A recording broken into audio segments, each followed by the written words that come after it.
all right. We are live right now, live from the village right now. How's everybody doing today right now? It is 4 minutes past 9 p.m. on the 9th of April 2021, London, England, GMT. Where you at, people? Where you at? About to play some Narita Boy. Been playing a little bit of this, and yeah, we're about to play a little bit more. So what's happening, folks? How's your day going? How's your day been? Had some sad news today in the world of music. Rest in peace to the legendary DMX. Man. Had a heart attack about a week ago. Was on life support, was taken off life support, was breathing on his own. There were some rumors going around. When I woke up this morning, I saw some rumors going around. People saying that he passed away. But then that was quickly kind of squashed, saying, no, he's still alive, still alive. But just maybe a couple of hours ago, I think now. Yeah, it was confirmed he has passed away. So rest in peace to DMX. Rest in peace to L. Simmons. Oof, man, legendary. I remember hearing that being DMX for the first time about 1999, maybe around about 2000. I was working in the place, and the person I was working with was big into hip hop, and he was introduced me to a lot of hip hop artists, a lot of music. DMX being one of them. He lent me the "It's Dark and Hell Is Hot," "It's Dark and Hell Is Hot" album, and I listened to that, and I was just like, man, this album is fire. I remember buying the album sometime afterwards, maybe shortly afterwards, and I used to bump that album so much. That album was on repeat, fam. Back in the day, I had that album just on repeat. It was just a great album. It was energy. And even just listening to some of the tracks now, it's like, man, it was just so much energy on that album. So yeah, rest in peace, man. Big up Epic Monkey, Wagwan. No notifications. Twitch saved me. Damn, what's going on with YouTube? YouTube not telling people that I'm live. No, we can't be doing that, YouTube. I hope I'm not shadow banned or whatever that apparently happens to some people. I hope that's not happening. But I appreciate coming through. Twitch knows what's up. Twitch saved Epic Monkey. YouTube, what you doing, man? What you doing? How you doing, Monkey? How's everybody doing today? As we get into this stream, we switch over to this screen so y'all can see what I can see. Press this button. Yeah, about to play some Narita Boy. I think the last time I played this game, I've played a little bit offline, but the last time I was playing this game, it seemed like it's got to a place where it felt like the main adventure is just starting. Like, I'm getting the impression this is actually quite a long game. That's the impression I'm getting. I feel like this could be quite a long game. I mean, on one hand, I don't think it is, because games like this typically aren't more than, say, 5 to 6 hours. But nothing's impossible. This might be a long one. We might have to take some breaks with this one and come back to it if it's going to be a long one, you know? Might have to. Seems that I somehow have the notifications bell turned. Oh, well, there you go then. Maybe it wasn't YouTube's fault after all.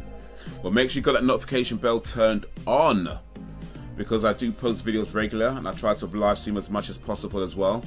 Make sure on my other channels too. Twitch. I've got two other YouTube channels, my Instagram, Twitter, all of that. Make sure you're on all of those. There's some links in the description, or in the panels if you're on YouTube. There's some links in the description if you're on YouTube, and some links in the panels if you're on Twitch. But yeah, make sure you got that on all over the place. Bandit Haze everywhere. And if you are watching on YouTube, make sure you hit that like button. That does help. We've got 1 like so far. Big up to that person who clicked the like. It doesn't tell me who clicked the like, but whoever clicked the like, big up to you. And everyone else, well, if you want that big up, you've got to click that like button, isn't it?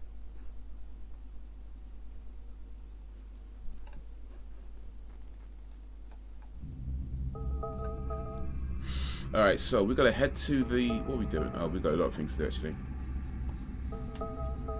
Defeat Black Rainbow. So what we're going to do, head for the trifurcation, the opening of the 3 portals. Liberates the creator's memories, defeats Black Rainbow. So I would say the game story in this game is a little bit confusing so far, and I don't know if that's just me or if it's delivered that way. I mean, I feel like I get the kind of overall gist of what I'm doing and what the motivations are. But in terms of remembering some of the intricacies of the story, it does seem a bit much, and it is quite text heavy. It is quite a lot to take in at times. At least that feels to me. Maybe other people have different experiences with that, but for me, it feels like a little bit too text heavy and a little bit too much to take in. But I get the idea that I'm trying to save this kingdom from him, and he's sending his minions out to do his bidding, and he has these bosses that come up every now and then that I've got to fight, and these guys just give me some information about where to go and what to do along the way. Resubs to all your channels, followed your Twitch, Instagram, and Twitter. Yo, big up Epic Monkey. See, big up Epic Monkey knows what's up. Epic Monkey knows what's up, man.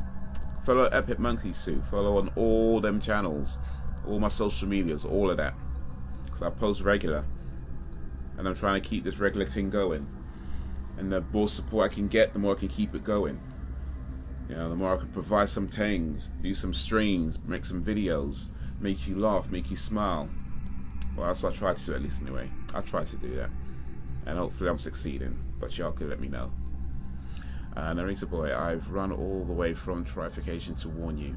Him has sent Black Rainbow, one of his most powerful generals, to destroy the creator's totem and erase the memory within it once and for all. You must stop her, but be careful. She's dangerous. She's not Stallion Code. Her script was weaved in the dimensions of horror, where him set up his abode after being expelled from the digital kingdom. Once you're done with her, follow the path and you'll come to Trification, the opening of the 3 portals. Alright, so we gotta go this way, I suppose. Wait a minute, did I fight this one already? Oh, no, I didn't. No, I think this one beat me, actually. So yeah, we got a boss battle going on. You're all in time for a boss battle.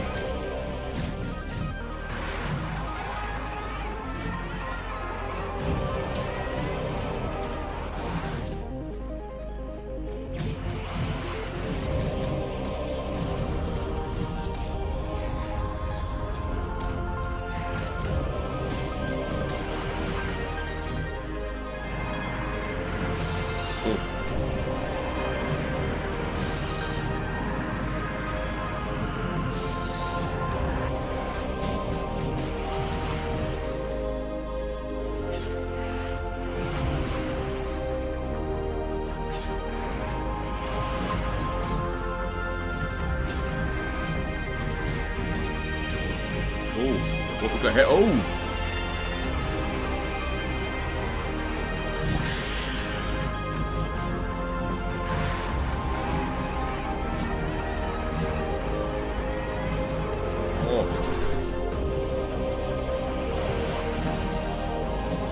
Oh, shit. Oh, I got gutted, man. Got gutted. Alright, so let's see if we can beat this boss, man. Oh.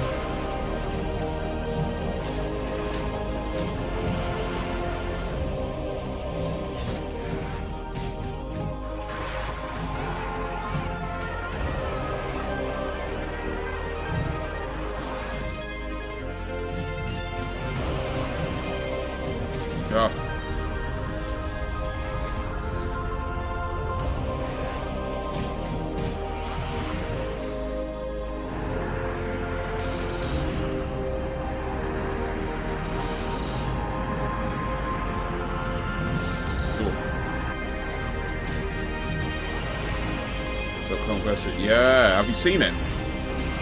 It's on digital as well as theaters. Oh. It looks pretty cool though. I watched the trailer for it, and it does look really cool. Like it looks like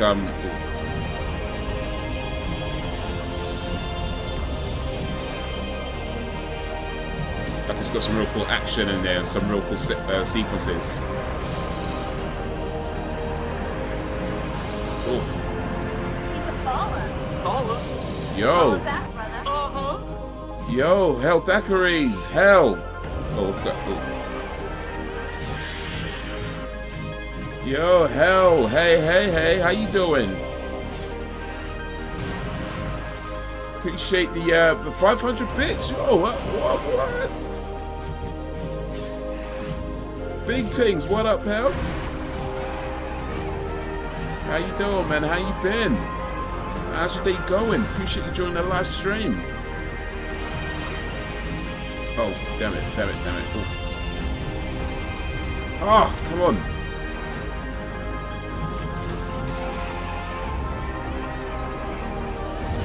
Oh no, I got there. They even got my favorite Godzilla style. Okay. What's your favorite Godzilla style? Apart from, I guess.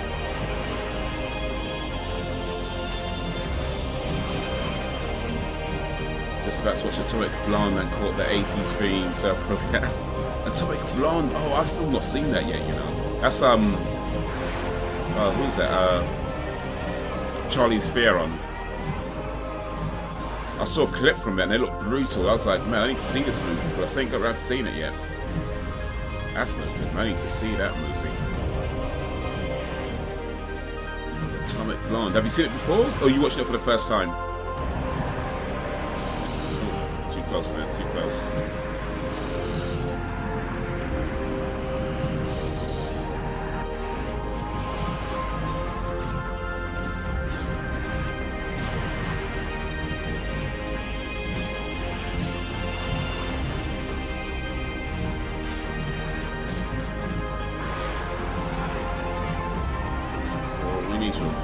Yes, awesome movie. Seen it already. Oh, nice.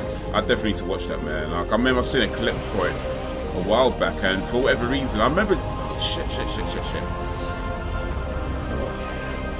I remember thinking it looks really cool, but for whatever reason, I guess it just kind of slipped my mind to actually watch the movie.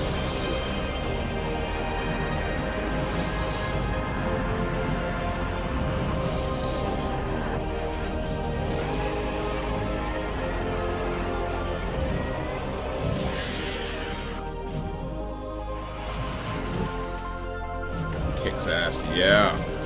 Have you seen another movie she did for Netflix called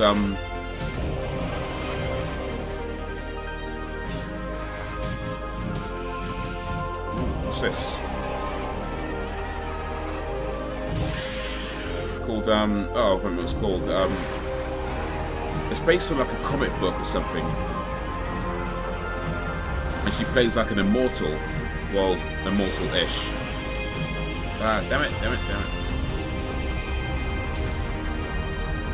That's actually pretty difficult to avoid. I was doing this again.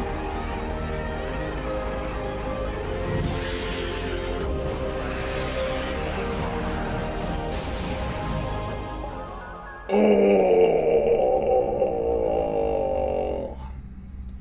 Boss beaten. That's what's up. That's what's up.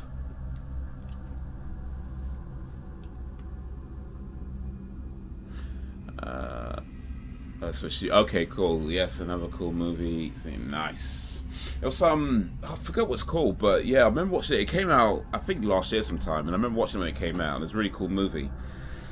I'm pretty sure it's based on a comic or based on a graphic novel or something like that. But I just can't remember what the title of it is right now. But damn. But yeah, it was a cool film. It was a cool film.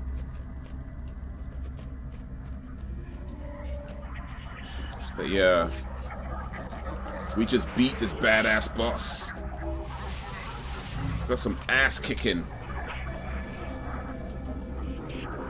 This game's pretty cool actually. It's like an action RPG set in like this sort of 80s techno world.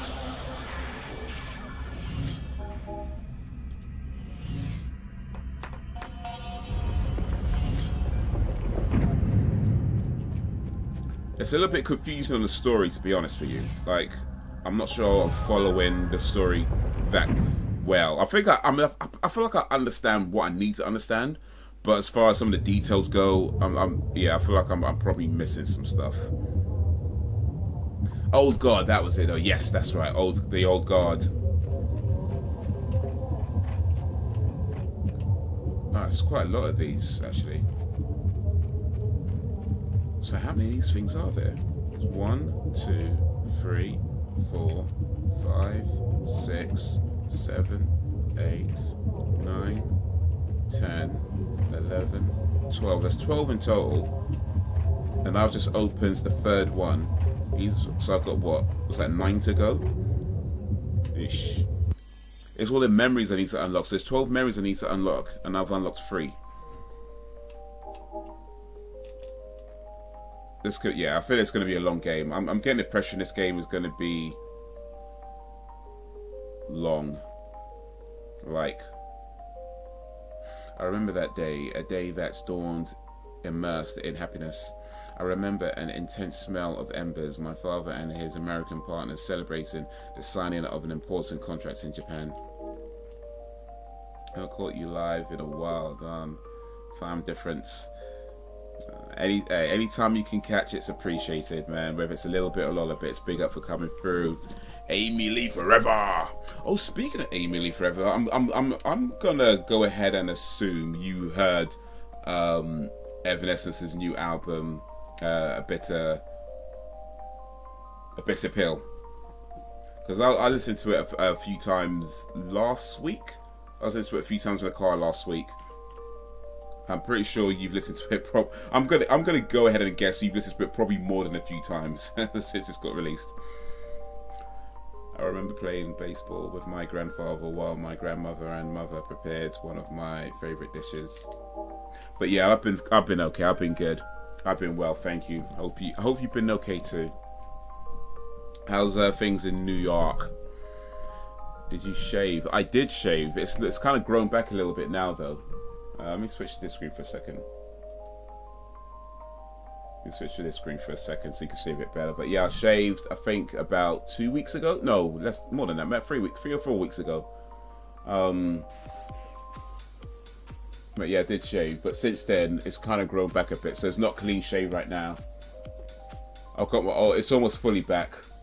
Almost fully back. But yeah, I did shave. It's not as thick as it once was, but we'll see. Give it a little while. Hopefully we'll get there. We'll get in there.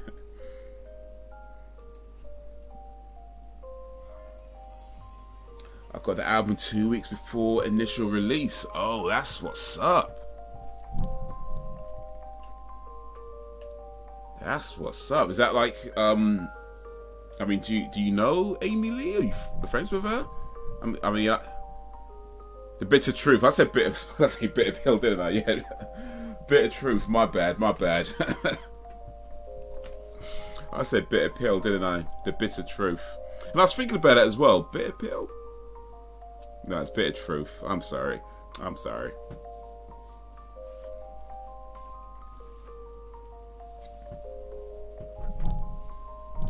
I remember playing baseball. Oh, well, I read XSplit already, didn't I?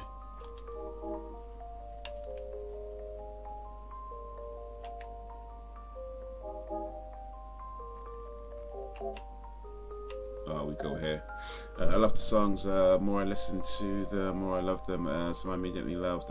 Some took me a bit. Yeah, I definitely want to listen to it a few more times. So I was listening to it once in my car, and the problem with listening to stuff in your car, because I'm driving around, you can hear the music, of course, and some of the songs I've heard before, so I can maybe get those a little bit more. But when you're driving, your concentration is really on the road, so you don't crash, right? So yeah, definitely need to try and listen to it properly, but it's difficult to find time. But yeah, I have heard it, and I definitely dig the sound. I just had it on repeat a few times in my car as I was moving, and I was like, alright, cool, I can dig the sound to this.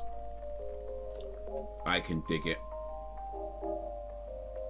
Amy met her during a meet and greet though, but I have ways.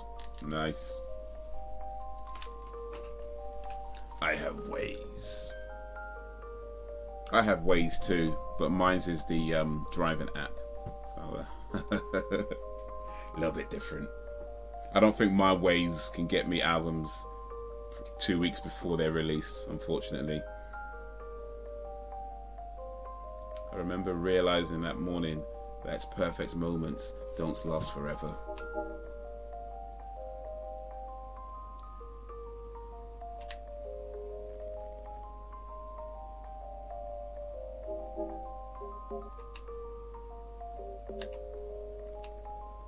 Oh, this guy's got long memories, man. Damn. it was when I walked into the kitchen looking for some iced tea and saw Mother lying on the floor in a pool of blood and noodles. Oof.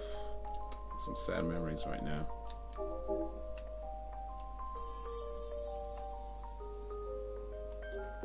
They opted for harder music in some songs. It kind of drowns her voice. Did you see my message on Discord yesterday? Yeah, you sent the one about was it the game you're playing where you found was it you had a character that you leveled up and it looked like me? I saw that.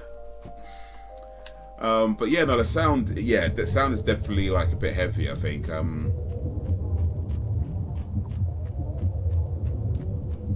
I guess I didn't notice if it drowned her voice or not, just because, like I said, I was driving around. I probably didn't notice that too much. But yeah.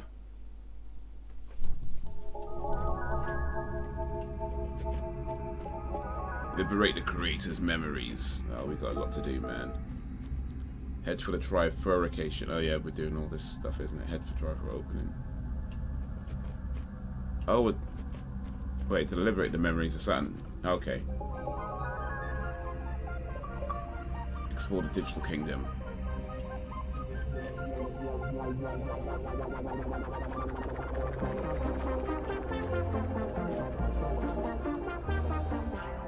Synth Sensei, son of Trichroma, you're here at last. I've composed many verses with you in mind. You've been my source of inspiration ever since I detected your arrival in the code reviews. I'm the Synth Sensei, the bards of trifurcation. I play musical code and entertain traveling programs who pass by on their way to the opening of the free portals. They in turn regale me with tales of their travels, houses and distant regions in the digital kingdom, and I synthesize it all into musical algorithms. So I have become a bard, a narrator who, through music, shares the experiences of the millions of poor tall noughts who cross my path. When you complete your mission, I will compose the final verse, the one that tells your deeds and victories. I hope that when this is all over, you'll sit down with me and I can play for you while you tell me your adventures. Together we'll rejoice in celebration of harmonic synthesis. This is so text heavy, man, but now you must reach the trifurcation and cross the portals of the Trichroma beam. Still talking. Once you liberated the creator's memories from the free houses, come back and see me with your updated code and my techno key compiled with the new code. I'll give you access to the portal of capital of the digital kingdom. He had a lot to say. Oh, that's probably a bit too loud, actually. I mean, another one, but I'll explain why I send those messages. Fucking Hedgehog broke into my room for half an hour and he left, and everyone put stuff under their doors to block the Hedgehog.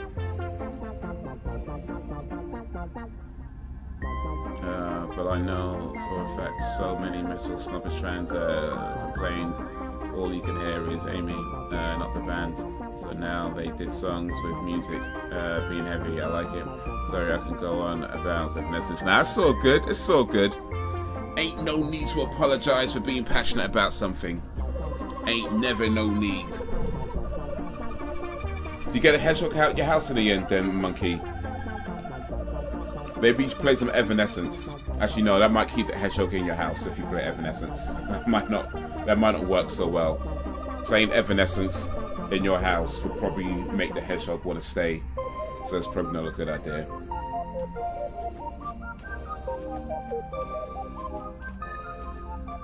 But I don't know what it is with some people though when it comes to like music or whatever, or just... Yeah, people can get really snobby about certain things, like, and it's so unnecessary. It's so unnecessary, you know?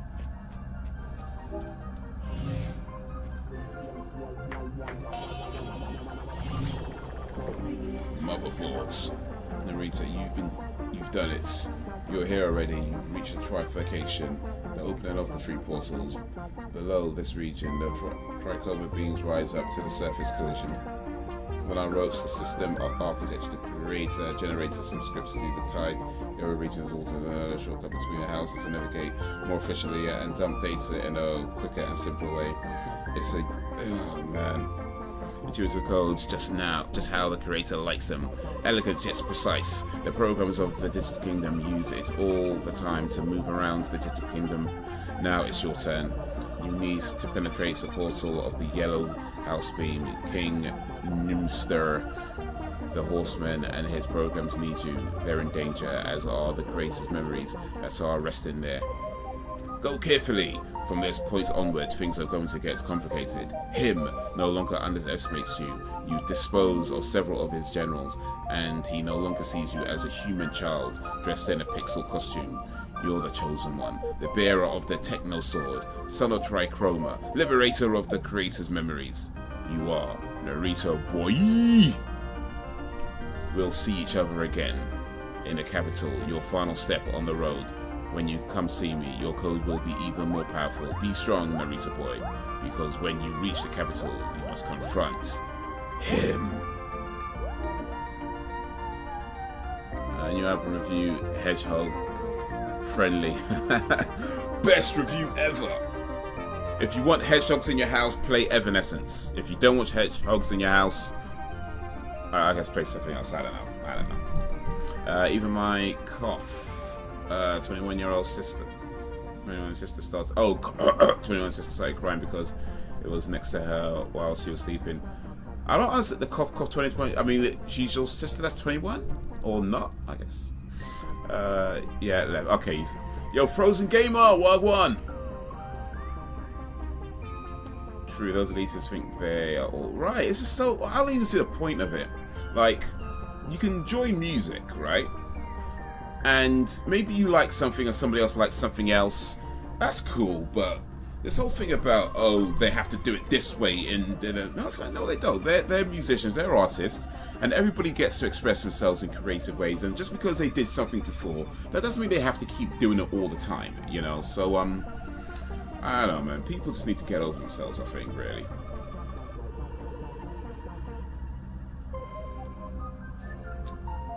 Iraq and Baghdad. I played this game. What do you think of it, Frozen Gamer?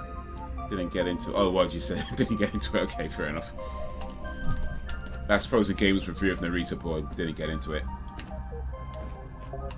So we've got review for The Bitter Truth by Evanescence, Hedgehog friendly, and we've got review for Narita Boy. Didn't get into it. You know, I think to be fair, it's a lot. This game, like I'm struggling to keep up with the story. Like, I like the gameplay and I like the action, you know, but the story itself is so difficult to like kind of follow along because it's very jargon heavy at times, and it feels like it throws you into it without really bringing you into it. So I get the overall gist of what you're doing and why you're doing it, but when it starts getting into all this like digital, it's like, dude, come on, man, help me keep up, you know. I think it's because it's so text heavy. It's a bit much to kind of read and take all in. If there was maybe some like spoken dialogue, it might be a little bit better, easier to consume for me. But yeah, I think for people who like reading, this is probably perfect. I don't hate reading, by the way. It's just I when it comes to games, I think I prefer it to be more audio than text. But this is more text than audio, and it just feels like it doesn't. I feel like I'm not getting it as much as I could be. Makes sense. Then you have a hedgehog around. Canada has them too.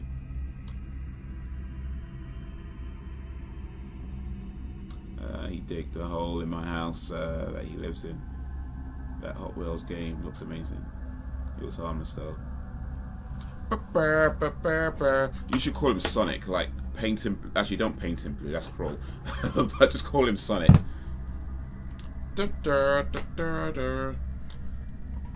Canada. Are you in Canada then, Amy? I thought you was in New York, or maybe I misunderstood that. New York. I said Amy, I meant hell, by the way. So I'm reading the screen. I meant hell. Are you in Canada, hell? Because I thought it was in New York. but maybe I understood that wrong. Hot Wheels game. I don't think. Oh wait, is that the one where you race on like tables and around the houses and stuff like that? Is that the one? It was a thick one though.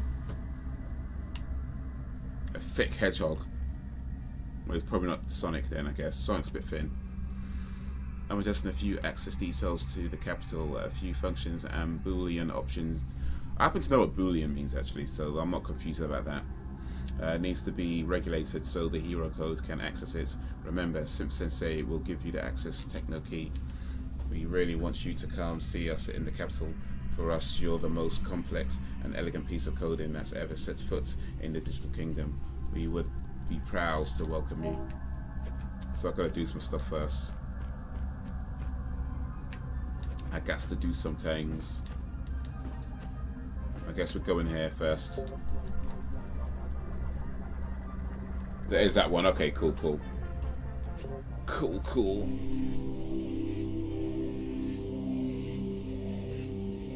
Once this guy jumped into my friend's house during the party, and since everyone screamed, he got so scared and squirted. That's ooh. That must have been a bit awkward. Oof.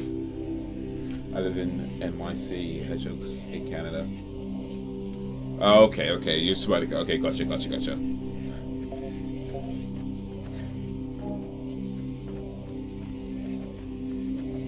Speaking of skunks, actually, did you guys hear that was it Pepe Le Pew has been taken out of the Space Jam movie because his character was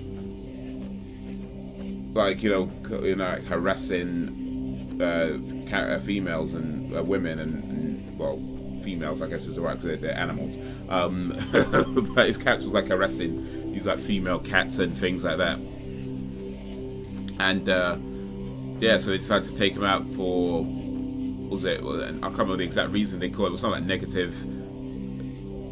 like negative. I can't remember, negative perpetuation, negative images or something like that. I think they said. I can't remember the exact wording, but something along those lines. Be right back. I've seen a bit, monkey. Because I don't think it smells that bad. Okay. I've never smelled a skunk squirt, so I've only known what I know from cartoons and movies and stuff, and apparently it's supposed to stink, but maybe not, it's not that bad. King Kong is in Space Jam 2. Okay. Yes, he kisses them without approval. Yeah, that's the one. Pepe Le Pew. The thing is though, it's like, I watched this video by this guy who pointed something out that made sense to me, where he said like, he points out that Pepe Le Pew is a cartoon, right? So, which means everything he does is controlled by, a writer, an animator, and that whole thing. So, really, all they had to do was just like not have him do that. Just don't have him do those things. And yeah, that they could have done that. They could have just been like, hey, maybe we don't have Pepe Le Pew try to force himself on these female characters. Or at the very least, be clear that this kind of behavior is very inappropriate and should not be copied.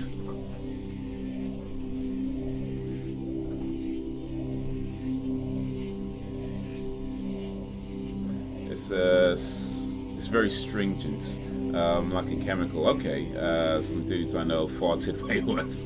Well, that I can believe. I'd smelled some things in my day, unfortunately. And yeah, I think, yeah, I could believe, even though I've never smelled a skunk squirt, I can believe that people farts can be worse than I can believe that. I've probably farted worse than a skunk smell at times myself. I ain't gonna lie.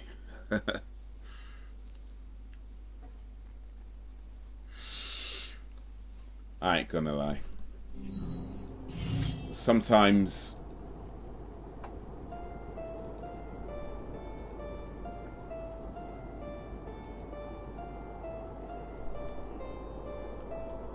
I reckon you guys It's good. It's good you're watching me on a live stream. Is what I'm trying to say. It's like sometimes it's like it's probably best that you watch me on a live stream, and that live streams don't have smell-o-vision, because you know what I mean. Smell-o-vision has not been invented yet, and that could be a good thing at times. That is his charm, the essence. They can't take that away from him.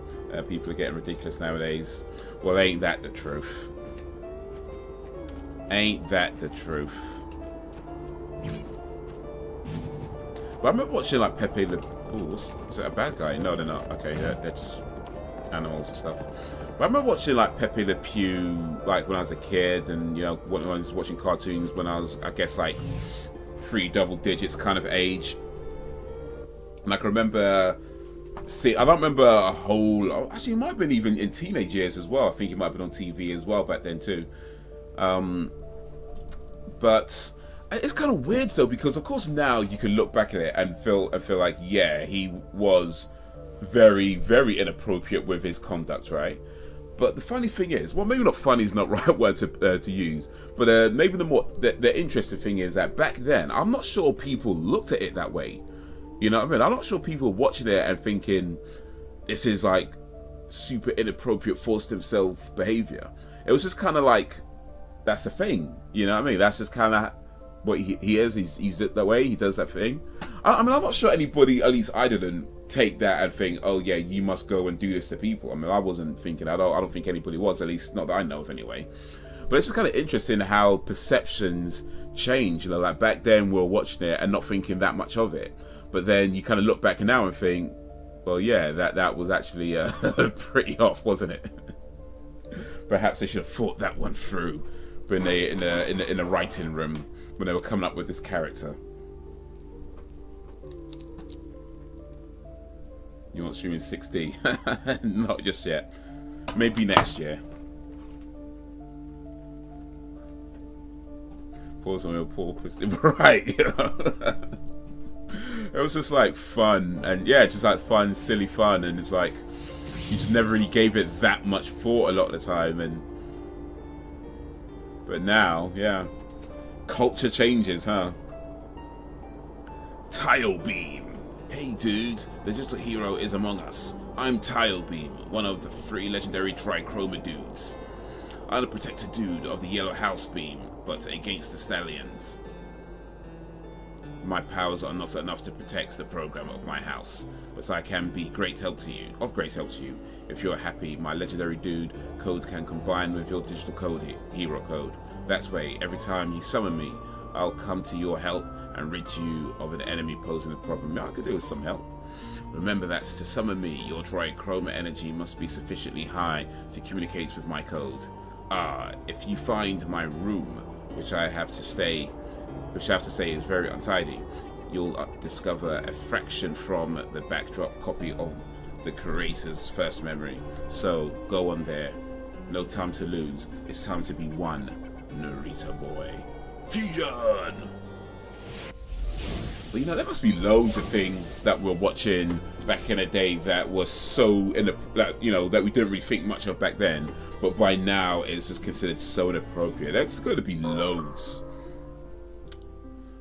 When you charge up your concentration bar to the max, Yellow Wildfire will activate for a limited period of time.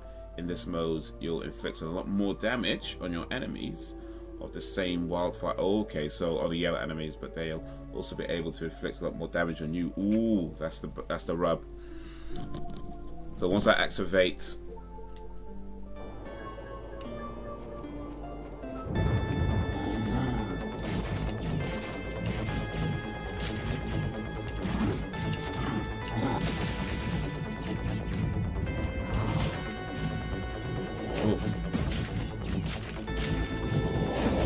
shit.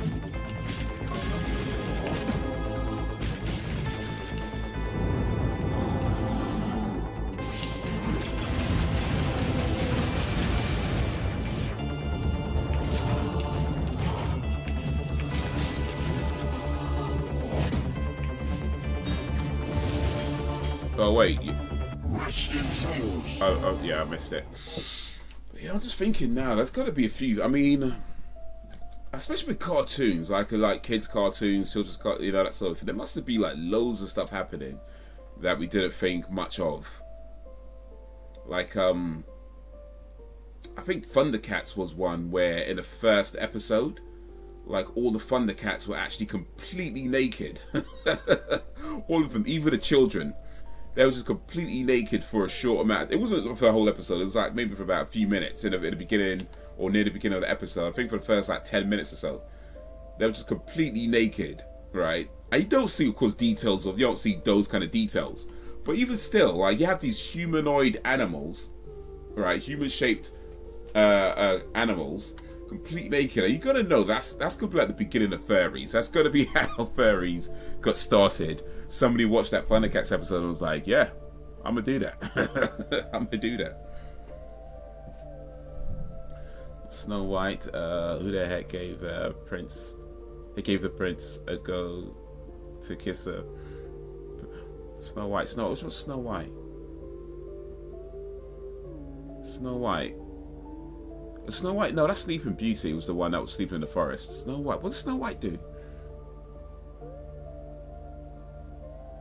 Wait, Snow White and the Seven Dwarfs. Okay, right. So Snow White was the one with the Seven Dwarfs. Okay, yeah. So she went with the dwarfs, and was it? I think she died or something. And then a prince came and kissed her while she was dead. Like that's like necrophilia, right? Like, dude, what the hell, man? Is that Snow White? I might be missing the story a little bit, but I think Snow White's the one where she ate the apple. The apple poisoned her, and then she dies, and then a prince comes and kisses her dead body. Like he literally defiles a corpse. But yeah, Sleeping Beauty. Yeah, Sleeping Beauty was like put to sleep for 100 years, and yeah, Prince came along and kissed her while she was sleeping. But yeah, same sort of thing, isn't it? Right, it's the same sort of things. Like, isn't kissing a dead person illegal? I guess technically no, to be honest, actually. I mean, you can't dig up a dead body, that's illegal. But, I mean, you could, like, if somebody passed away in your arms or something, you kiss the forehead. I mean, I don't think that's considered much of a problem. If you did more than kiss a dead body, then yeah, that's illegal. That comes under defiling a corpse. But yeah, I mean, I guess it's situational. Like, you wouldn't, like, for example, if somebody you know dies in your arms and you kiss the body, that's generally considered not really a problem, right? But if you just found a dead body, just lying in the forest, and you thought, I'm gonna kiss that dead body, yeah, kind of a problem. You know what I mean? Kind of an issue. Kind of an issue. You just like, you don't know this person. They've just been dead for 100 years in Sleeping Beauty's case, right? Just dead. And you just thought, I'm going to kiss that. I'm going to kiss that dead. I'm going to touch up this dead body and put my lips on this strange person. I don't know them, right? I'm going to wax up my lips to kiss this dead body. Like, that's the message that we deliver to little kids. That's the message that we deliver to little kids. Go around kissing dead bodies. Alright. And what's the one about, was it the Frog Prince? The Princess and the Frog. Or the Frog, is it a Frog Prince? Yeah, it was a Frog Prince. The Princess and the Frog was a recent Disney movie. But the story was called The Frog Prince. And where, was it, Frog tells tells like this lady to keep kissing him because he's a prince. And it's like, that's bestiality. Like, it's like, what? These are fairy tales, though, aren't they? Like, these. No wonder we're so messed up. Like, really, no wonder we're a generation of just messed up individuals. Like, this is what we're being told in schools to aspire towards. It's like, when they say like how every girl wants a fairy tale wedding or something, it's like, yeah, I don't think girls really want that. I mean, if you understand what fairy tales are actually saying, I don't think anybody would really want a fairy tale wedding, because it sounds nice, doesn't it? I want a fairy tale wedding, But no, it's probably going to involve like bestiality, defiling dead bodies, you know, wicked witches. Like, no, I don't think you want a fairy tale wedding. It's probably not a good idea. No wonder I'm so kinky. Wow. Wow. Man. Oh yeah, this guy's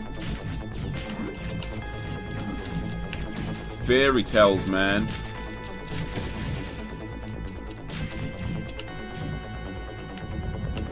Not so nice after all. Ooh, close. Lizzos. Blame it all on Disney. Man, Disney just messed up everybody, didn't they?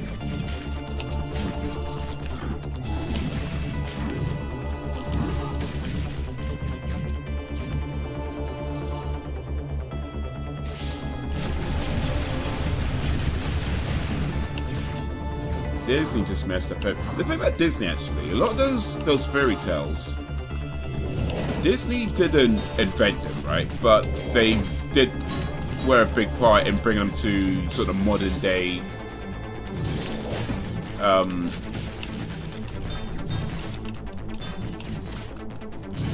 sort of modern world, modern day. What's the word I'm looking for?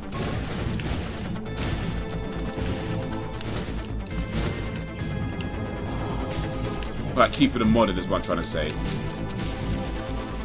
Like, I mean, granted, a lot of those Disney movies are quite old themselves at this point, like Snow White and Sleeping Beauty, and a lot of those movies, a lot of these movies were made probably close to 100 years ago at this point, actually. But yeah, they're a big part of why we still remember and why we still talk about a lot of these fairy tales, like because those movies were considered classics, you know, back in the day, like, you know. A lot of those movies that were based on these old fairy tales, like the Grimm brothers, I think, wrote a lot of them, or at least some of them. I hate Disney. I don't even watch their movies except Marvel. Marvel is great. Marvel is awesome. I love the Marvel movies. I actually just watched the 4th episode of Falcon and the Winter Soldier. In fact, let me check something real quick, see if it's actually done checking stuff, because YouTube can take ages with things. I did like the spin they did with Maleficent. Okay. I didn't see that, I don't think, actually. That's a recent one, isn't it? Is that... Wait, yeah, Maleficent is a recent one, isn't it? Is that the one that's based on... Like... Wait, no.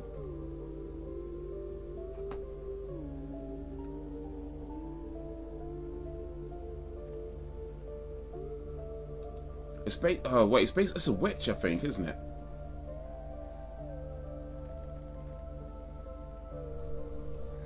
True Love's Kiss wasn't from Super Prince, but the woman who raised her, the one with Angelina Jolie.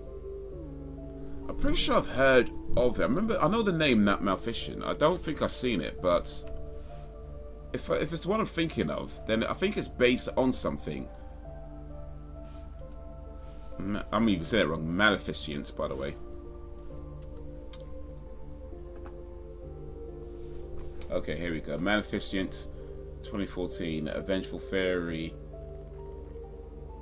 A vengeful fairy is driven to curse an infant princess, only to discover that the child may be the one who can restore their... Okay, it cuts off after that bit. It's on Disney Plus. Okay, I might have to watch that then, because I do have Disney Plus. Okay, I'm gonna have to watch that. The other two, the first one was great. Ooh. Angelina Jolie, Elle Fanning, Sam Riley, Juno Temple. Yeah, I think after it's on Disney Plus. I'm gonna have to check that. Actually, speaking of that sort of thing, did you see Frozen? The first, well, Frozen 1 and 2, but more specifically, the first Frozen movie that Disney did. Because that had a kind of similar thing about the whole thing about true love and was an act of true love that they were going with, and what the act of true love really was, and so, as opposed to what we think it might have been. Citadel of King Numster, the Horseman. I love Frozen. It's a cool film. You know what? I could take the piss out of it, and I have done. I have a video of myself taking the piss out of it. But I think the truth is that it did something that I feel like you don't see too often when sisters love. Right? Yes. When she was attacked from, you know, the thing was taken to her heart. Because if you remember in the beginning, the troll was saying that because it was her head, it's easier to remove. If it was her heart, it'd be much harder. And then later on in the movie, when it does go to her heart, and he says to her, the only thing you can remove it is an act of true love. Haze made a video explaining how Elsa's crackhead, right? Well, I have a theory on that, so yes.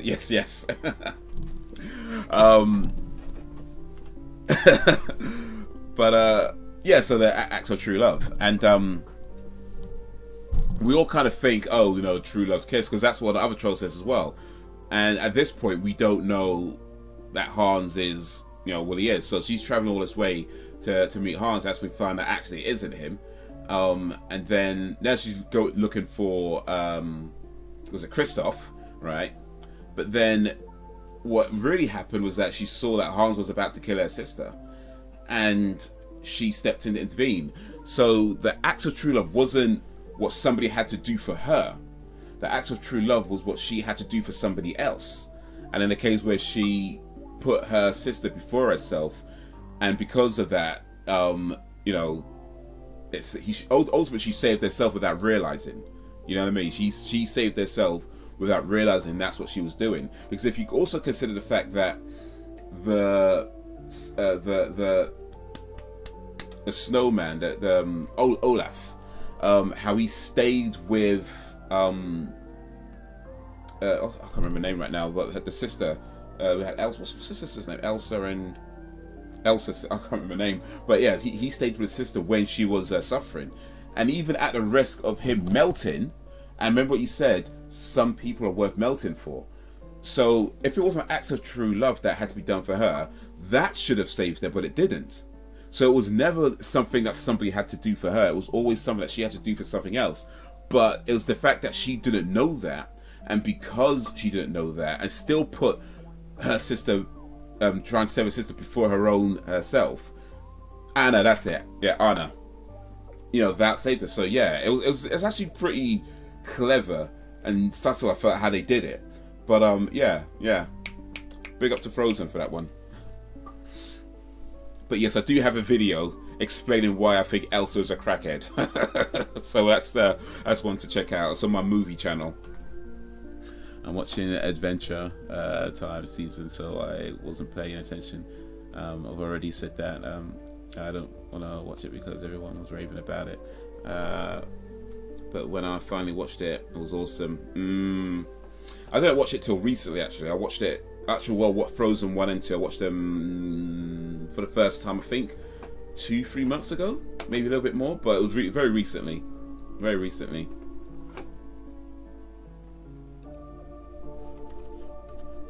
Alright, I'm going to send you guys a link real quick. I'll drop a link in the thing.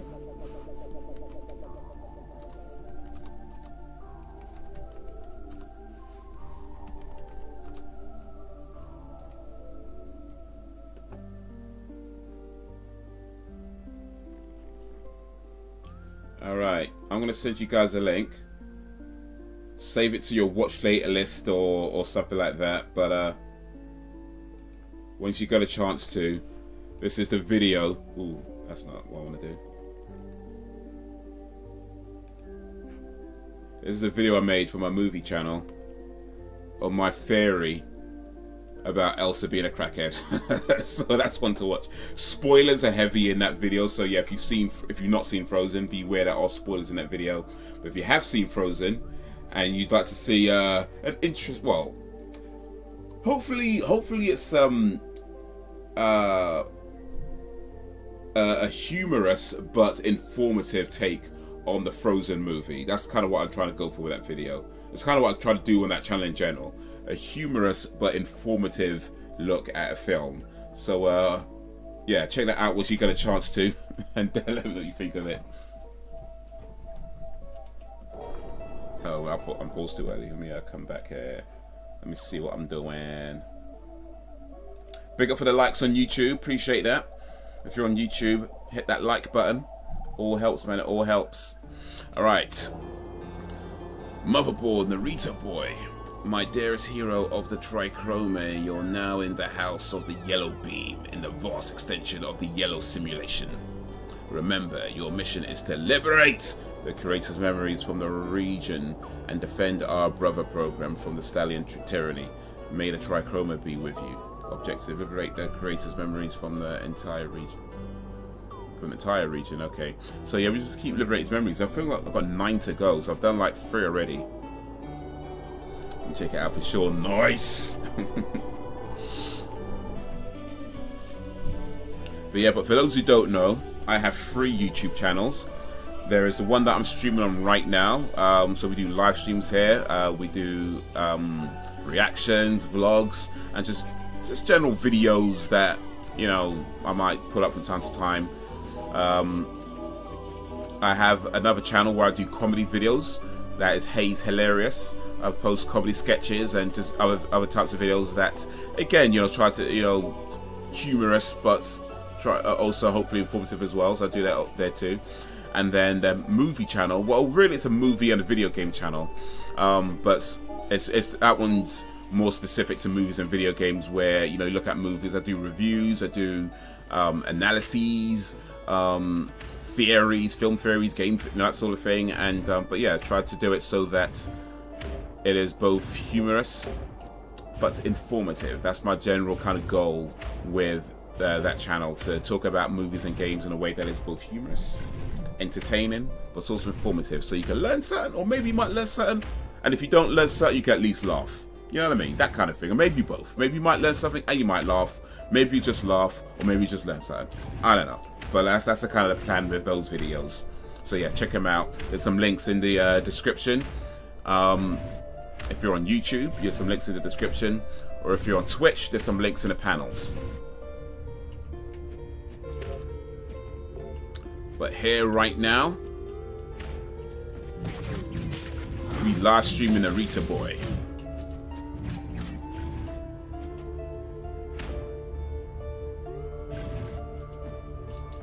Oh, too soon. Too soon. Too soon. Where's my setup done? Yeah, I will say overall, I'm liking this game. Like, I think I like it. I think there's. I feel like it does more right than it does wrong. I didn't talk to these guys, did I? Int main, constraint. There's nothing I can get from these. Nothing hurts them, and nothing can destroy them. Our metal sword function is dented by the dark pixels of the stallions. Our part also dented via warrior programs. That sword protects the house of the yellow beam and our king Numster the horseman. But nothing damages those dark programs immersed, as they are in constant evil functions. Okay. Let's go up. Let's go in. But yeah, I think overall I'm liking this game. I think it does more right than wrong in my opinion. But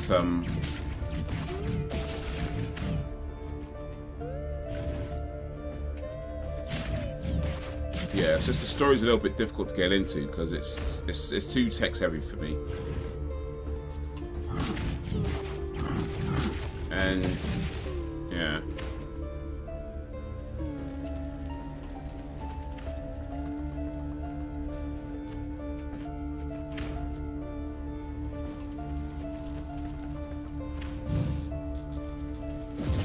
Oh, feeling the fire.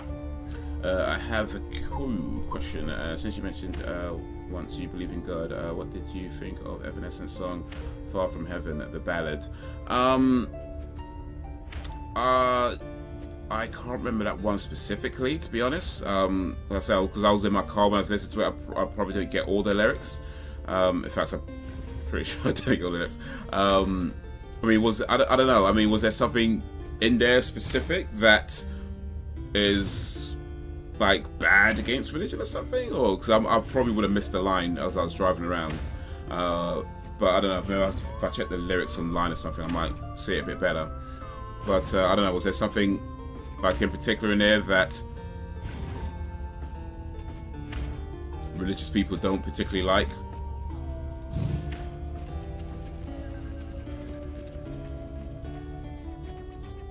I would say in general, my attitude towards these sorts of things, I mean, there's a lot of music out there that, you know, where the lyrics are, you know, not quite in line with my beliefs. But my general thing is, I mean, look, people are going to believe different things, and I feel like you can still appreciate something even if it isn't necessarily in line with what you see the world, how you see the world. You can still appreciate somebody's artistry and their singing and their music and that kind of thing. It might be a case of maybe I don't, you know, bump that song all the time, right? It might be a case of that where maybe I don't listen to that song all the time, but you know, I can still feel like I could appreciate the fact that everybody's opinions, everyone has their opinions on things, everyone has their views on things, and sometimes my views might disagree with somebody else's views. It doesn't, you know, doesn't mean that they're not allowed to express their views. They're still allowed to express their views in the way they want to. And I feel like there are definitely some songs out there that, you know, they have like a sick flow, you know, and that kind of thing. Like a lot of hip hop songs, for example, have like a sick flow, a sick rhyming scheme, but then they're talking about some stuff where I'm like, yeah, I don't think we should be treating people that way, you know. But I still can appreciate the fact that it's got a sick rhyme, you know, it's a sick flow, it's sick, you know, it's just that it just so happens the lyrics themselves aren't quite in line with how I view certain things. So it is what it is, you know what I mean? It is what it is. You can appreciate parts of the song and still acknowledge that it's not necessarily something that I particularly agree with, I guess is what I'm trying to say. She's just questioning her faith due to losing her brother and other close friends. Okay, I get that. You know, it's just how people see, you know, life and experience life, you know, and the things that happen to one person that might make them question their faith happens to somebody else and it strengthens their faith, you know. Like there's no like one way to, you know, there's no sort of, you know, one answer for these things. It's just everybody's personal take on the same thing.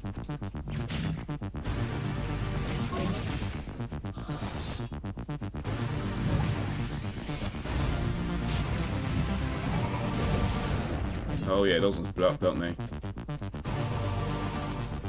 I can't actually get up here though, that's the thing. This is nothing disrespectful, just curious how you go about it. Oh, okay, no, it's all good. No disrespect taken. But yeah, I mean, it's the things that we should. I feel like we could always talk about. You know, when it comes to, oh, I've managed to get up here finally. Oh, I fell down. When it comes to these things, I think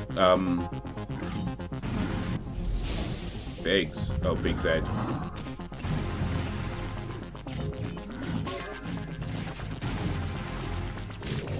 You know, I think that the problem isn't that people disagree with things. I think sometimes the problem is that there's oftentimes an expectation that people have that everybody has to agree with them, and when they don't agree with them, it becomes a problem, and it means that things like religion, politics, and etc. become very difficult to talk about often, a lot of the times, because rather than just saying, hey, live and let live. In fact, part of my faith is fundamentally that, you know, some people are going to believe as you believe, some people aren't going to believe as you believe. You know, you go your way, I go my way. That's actually part of my faith.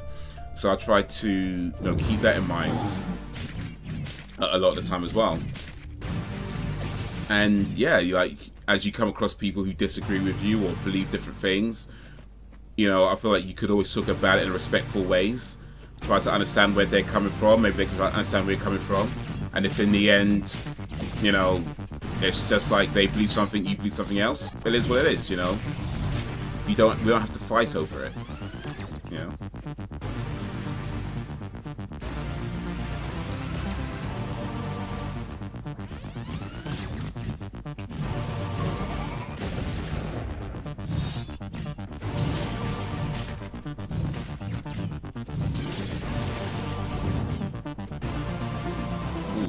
I think you should react to it because you could offer some nice perspective on the subject. You know what? What's the song called again? Let me come back up again. Far From Heaven. Okay.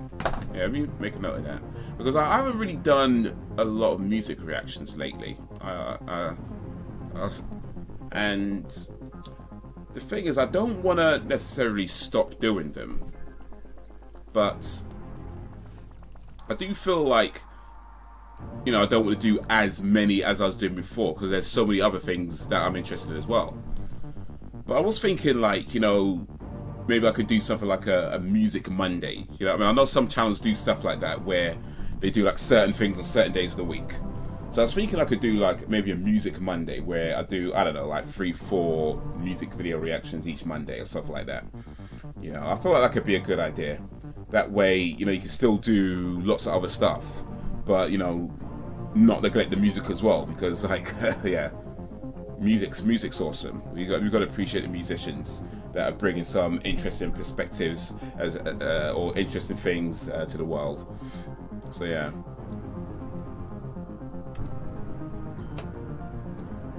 Awesome. Far From Heaven. So yeah, I could do that. I mean, I guess it technically wouldn't be a reaction since I'm sure I would have heard the song, but it's just not necessarily being able to fully listen to all the songs properly. So yeah, try and do that one. That could be part of the first Music Monday this Monday. Okay, let me add that to, yeah, we got to add it to the list. But yeah, I think I'd like to do Music Mondays, do like 3-4 music videos each Monday. And I don't know, maybe I'll do like other things on other days. Maybe I need to figure out, like, I mean, it doesn't all have to be alliteration, I suppose. It doesn't all have to be alliteration. But Music Monday, that could be a thing. And then I guess the rest of the week, maybe there's other things I could do on certain days of the week as well. But yeah, we've got Music Monday down at least. We've got Music Mondays down. The rest of the week we can figure out later on. Okay, cool. It's a reaction or review. I guess a little bit of both. React-view, I guess. Reviewtion. We call it a reviewtion. Where it's technically not quite a reaction because I have actually heard the song. I just don't necessarily know the song. I'll do want to listen to the album properly. But yeah, it's difficult to find. I don't know. It can be difficult to find time. I remember like back in the day, I used to listen to that music. I remember I used to just like sit down and listen to music. And it's like, I can't remember the last time I've just done that, where I've just listened to an album, just sat down and listened to an album. Like, I'm not sure the last time I've done that. Like, I'm always like maybe listen to an album while, I don't know, what, in the gym, or, you know, well, not really in the gym because I don't really go to the gym. I'm listening to an album while working out. I'm listening to an album while driving. I'm listening to music while, you know, doing something else. Like, I feel like it's a rare occasion these days where I can do nothing but listen to music. You know what I mean? Like, but back in the day, man, back in like, I don't know, like the 90s, I guess. Yeah, 90s. There were plenty of times where I just be like, I'll just sit down, put on an album, and do nothing but listen to that album.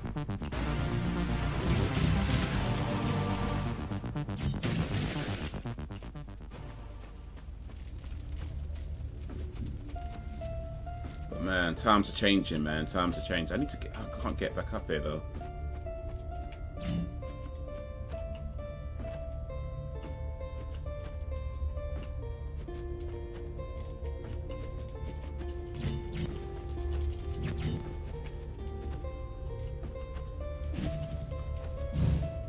How do I get back up here? Well, we're adults. Yeah. That's the difference, I guess. That's the difference. When you're adults, you just gotta, yeah. Your time gets so limited, and it's just, ugh.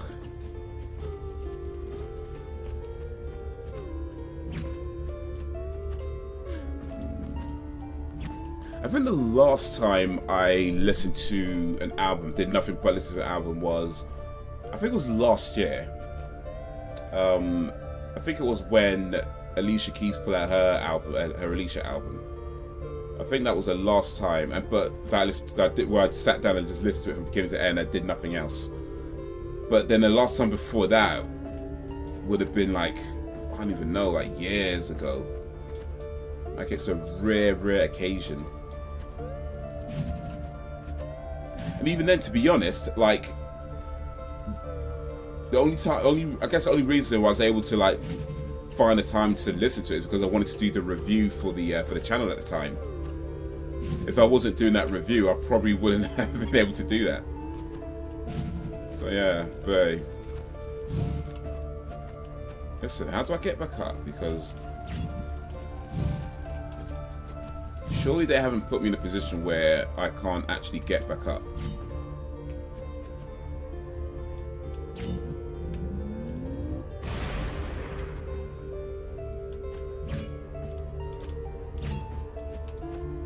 Nothing I could jump on? Nothing I could stand on? Oh jeez, like this is...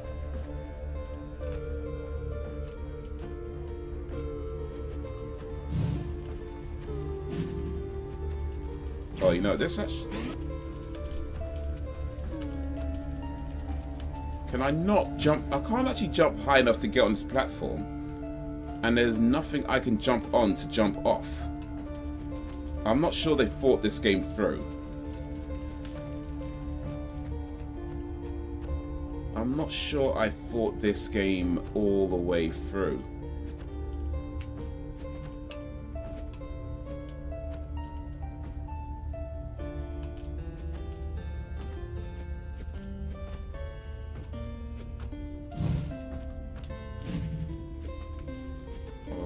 Wordy word. What am I going to have to do? Am I going to start again or what? I mean, is there something that I'm missing here? Something I'm supposed to go? Is that this?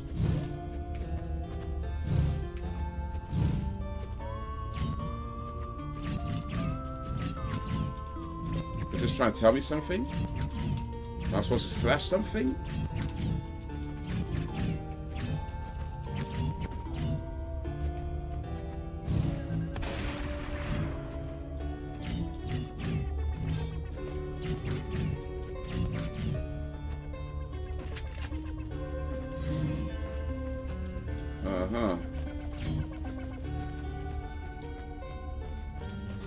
Am I actually just stuck here though, like?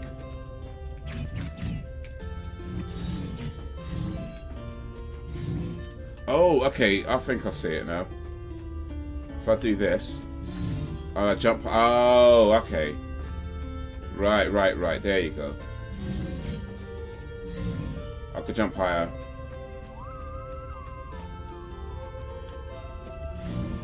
I spent 2 hours figuring out how Lara Croft should escape the Kraken. Details, man. Hey, sometimes, man, games sometimes don't make things obvious. Or at least not to me, anyway. Like, I don't know about y'all. But I do find that, there's certain games where things aren't always obvious. And the worst thing is that when you're playing a game and something isn't really obvious to you, and you spend hours on this thing, and then you got other people talking about, oh, it's just easy, man, you just do this. Or we finally look it up and it is something super simple. You know, man, you're taking a piss.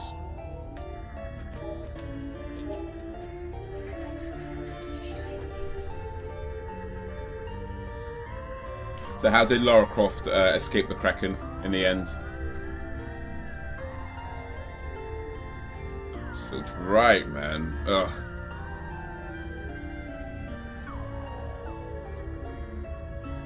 Oh my boy, do you know how much we owe this explorer who brought back a shoot of our sacred tree in the depths of the desert simulation? There is a cave. Inside it, the creator wrote the function called Sacred Tree in one simple line of source code. We, the programs of the Yellow House Being, make pilgrimage and pray around its sacred algorithm. It inspires and immerses us in a deep connection to the source code. I told the explorer to bring a cutscene from the tree in case the stallions depreciate its function. This cutscene is commented sacred tree code. With this, we could regrow its code in future cycles when peace returns to the digital kingdom. Too complicated to explain, but it's just the order of things he does. Oh, okay, fair enough, fair enough.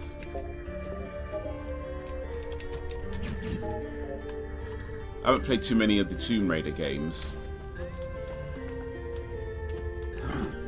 Oh wait, did I?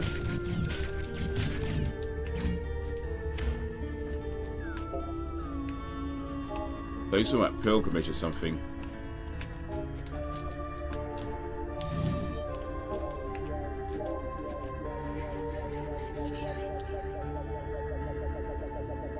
Brought back a shoot of the sacred tree in the depths of the desert simulation. There is a cave inside. I need to find a cave, I guess. And a sacred tree functions inside that cave.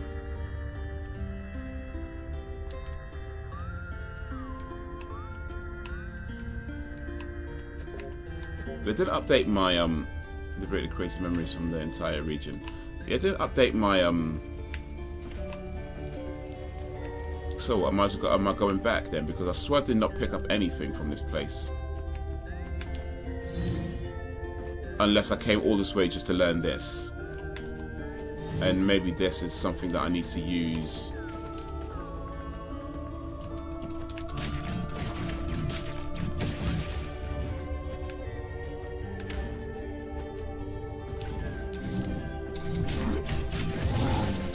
Ah! Like all Uncharted games. I'm a big fan of the Uncharted games.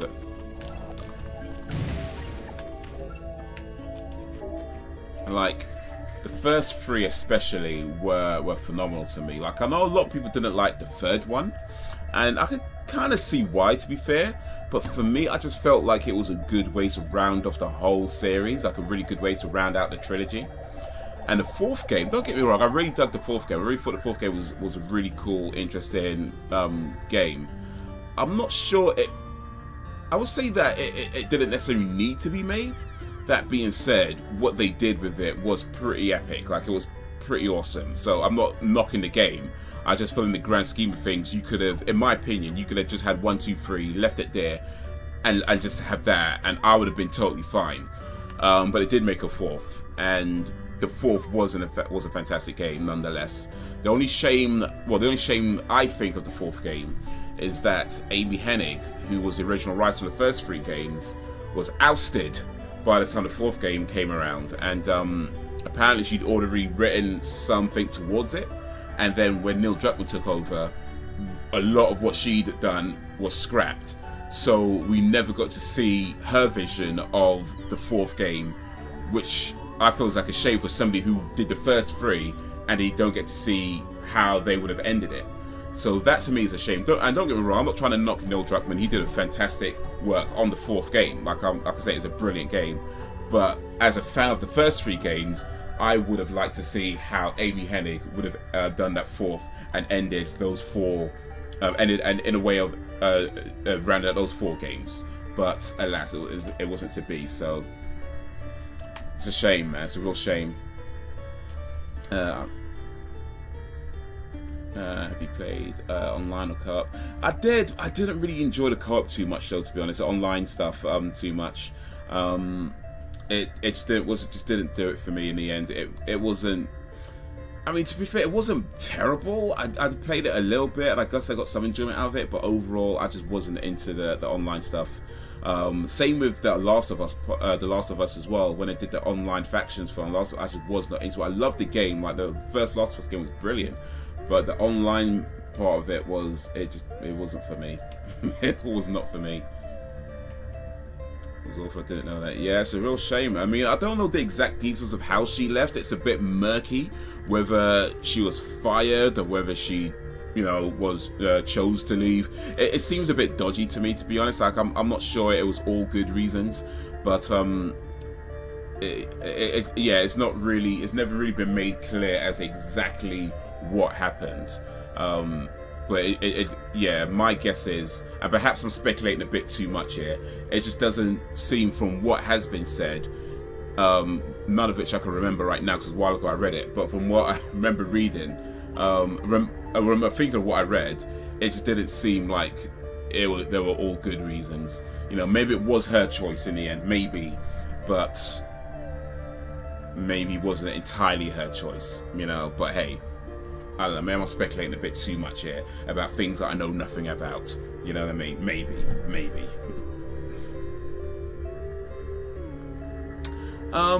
It kind of varies when it comes to multiplayer online games. I'll say in general, I prefer single player games most of the time.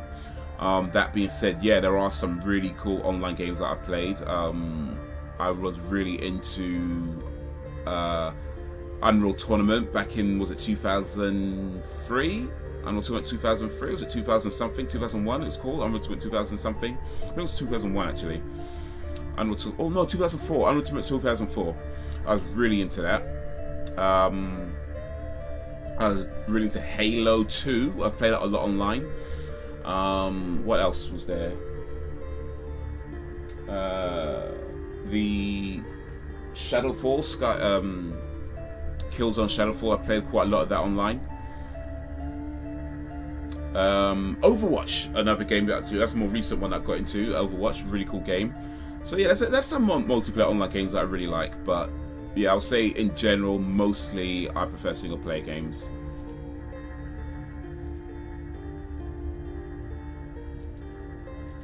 I think what it comes down to is that there's a lot of games that are made with single player in mind. They're made to be single player games, and then what often happens is that they add a multiplayer bit on, usually kind of last minute, and they don't always give it like a whole lot of thought. So it for me, it just feels like a tacked on extra.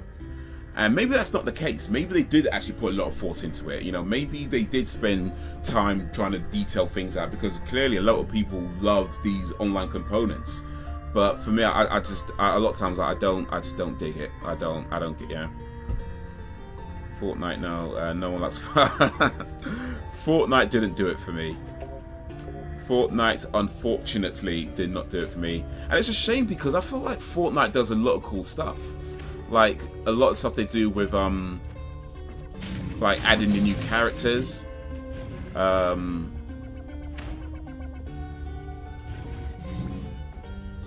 Oh, that took too long with that.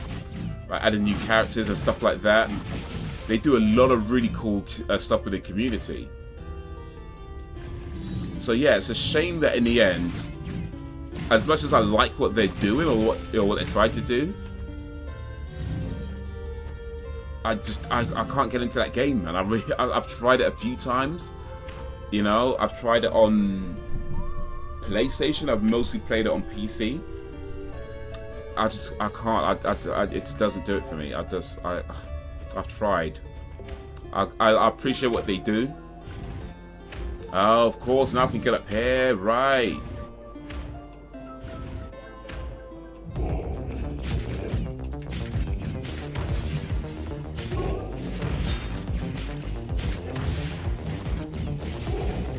Now that I can jump high.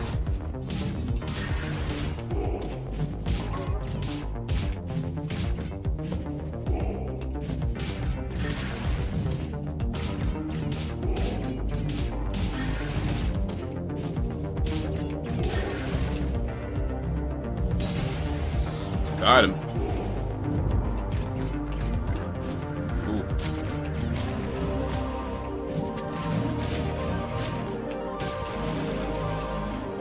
Screw Fortnite. Why? I like it a lot. You like Fortnite? You like Fortnite? Yeah. No, the Fortnite, I mean, like I say, it does a lot of cool stuff, and yeah, a lot of people love that game, like, no doubt. And I could kind of, here's the thing about Fortnite, and I feel like I could kind of pinpoint the thing that really puts me off Fortnite, well, a couple of things that put me off Fortnite. One is that I don't like when you die, you have to sit out the rest of the game. And there doesn't seem to be any way of coming back. Although I do believe they made an update for it where you can be brought back into the game, but I haven't checked it for a while, so I don't know if that's true or not. The other thing that puts me on Fortnite is the building aspects of it. The fact that you have to build all these, well, forts. I mean, there's literally in the game Fortnite. So I get that's an integral part of the game. But for me, I try to build stuff.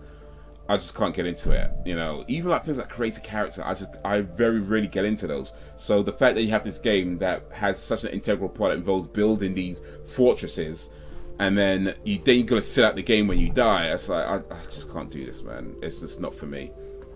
It's not for me. I love Brawl Stars too. It takes loads of strategy and intelligence to play. Everyone else building. It's the thing that makes the game Fortnite, right? It's literally in the name forts. You build forts. I get that. I appreciate that, but it's not for me. It's not for me. Big up to everybody who enjoys it, but it's not for me.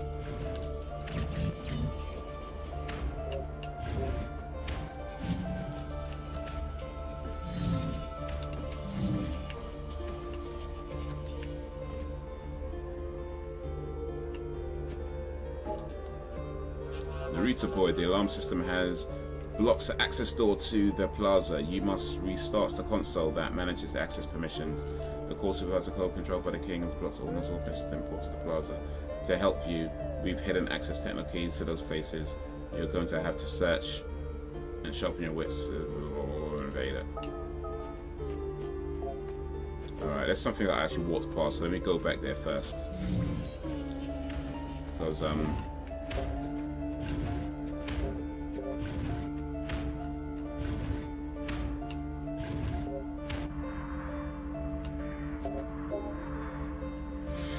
he's watching the death of his brother in a loop. He's asked me to retrieve the lines of code that expresses this event. They were brother functions, programs, they share scripts, and he felt his brother was being depreciated from the code forever. We agents of the capital can offer this type of service among the Trichroma programs. We're able to understand the creator's code not in its entirety, but Motherboard instructs us in our study of the sacred lines of source code. Okay, I guess I didn't really miss much in the end, really.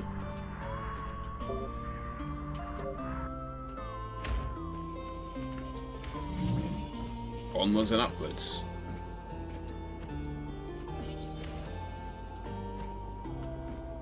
Now that I can jump higher.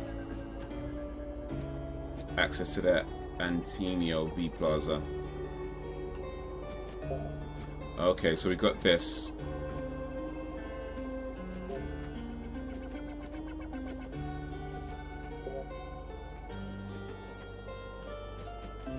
Oh, wait.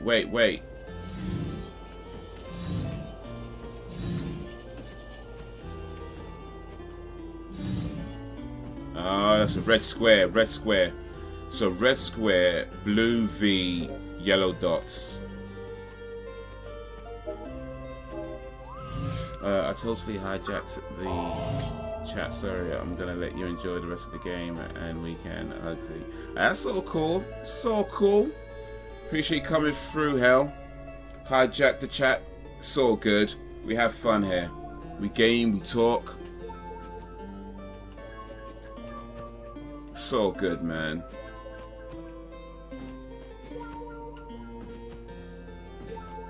That's the blue V. Blue V, red square, yellow dots.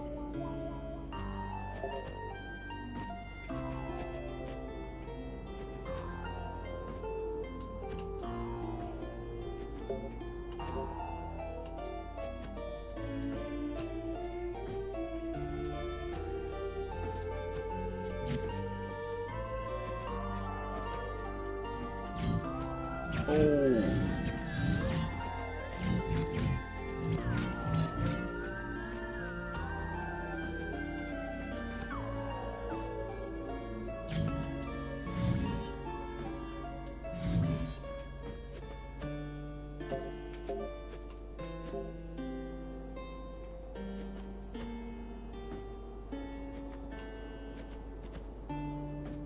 Access to the royal stables.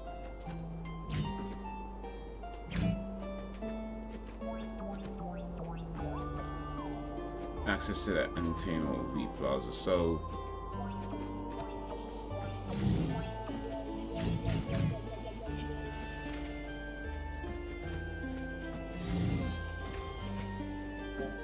oh, we could go in now.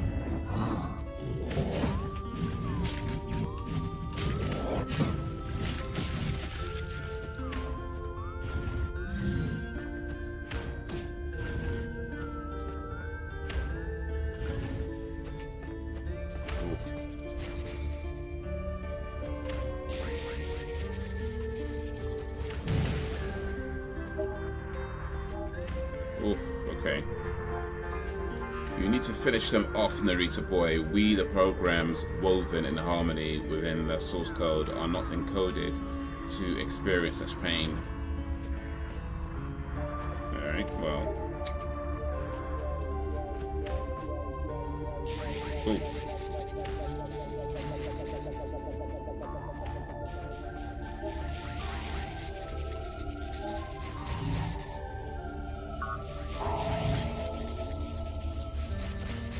Okay, so rather than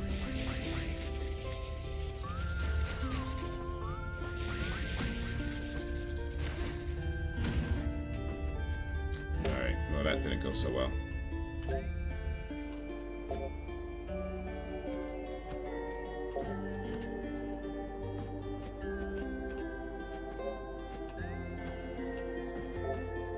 Okay, so now this is open. Okay, yeah.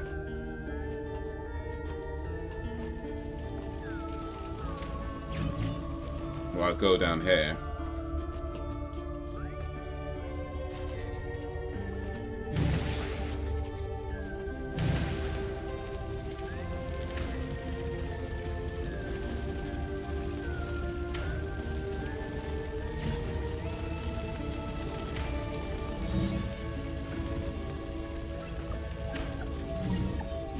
Ooh, wrong way. Yeah. Rest in force. Rest in force.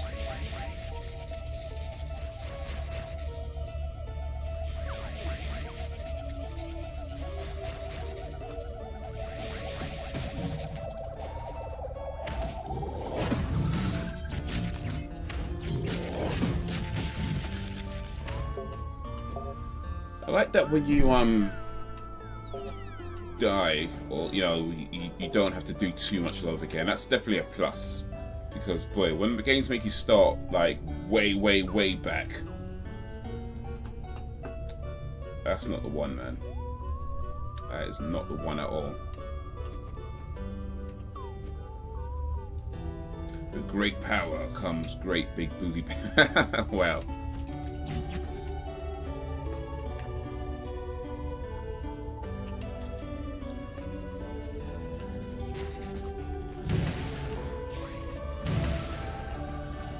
Oof. Ran into that, man.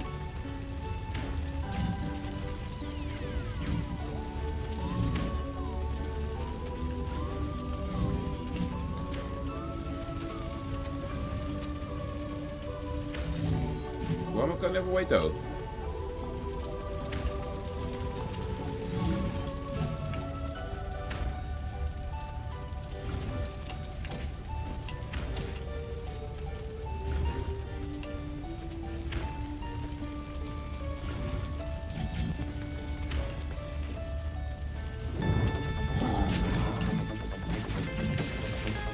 Oh, shit.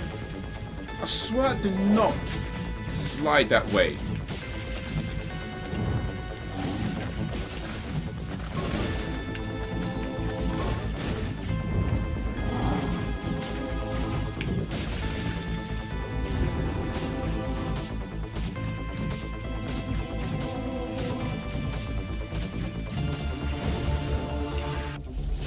Red Sister.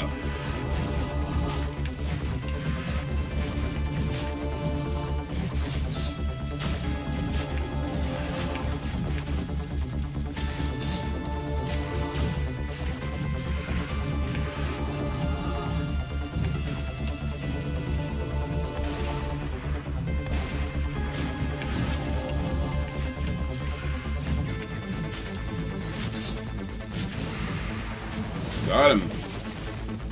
That's gotta be it, right? Oh, that's it. Ish.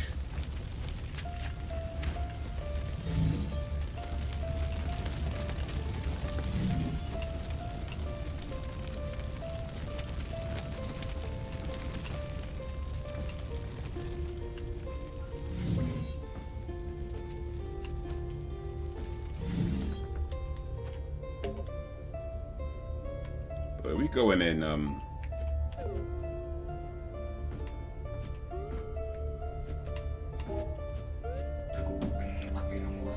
oof. The server horse programmed with equations of digital hero code is ready and overclocked so that you can cross the desert simulation and liberate the creator's memories from the cave of the sacred tree. The server horse is waiting in the royal stables through this door. To get there, you need a techno key, an encrypted copy in stable code. We decided to store it securely in the temple next to the plaza. Find the servo horse. I've destroyed my screen so I don't have to see the suffering of the servo horses. I've erased my tools to capture ambient sound so I don't have to listen to the lament of their damaged code. Now I'm just waiting for the end of my own cycle to stop feeling the pain that runs through every bite of my scripts. Pain! Double aim, what are your predictions for the fight? Pain! Access to the royal stables. Okay, so we ain't got that yet.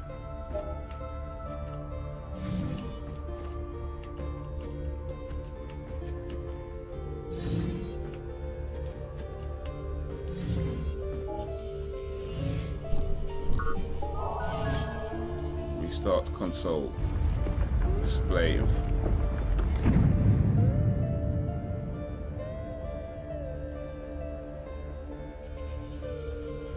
Okay, so yeah, that's the yeah.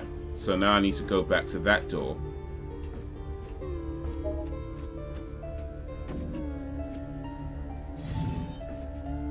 And I guess at some point I have to come back through here to get to...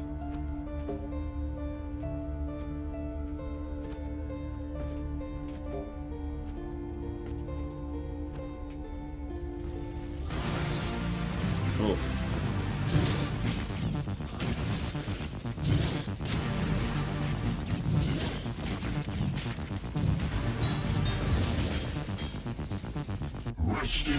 Oi, oi, oi.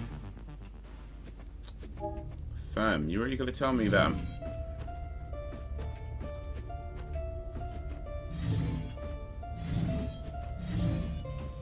Alright, so we've done that already, cool. Don't have to do that again. So, yeah, I'm gonna have to come back.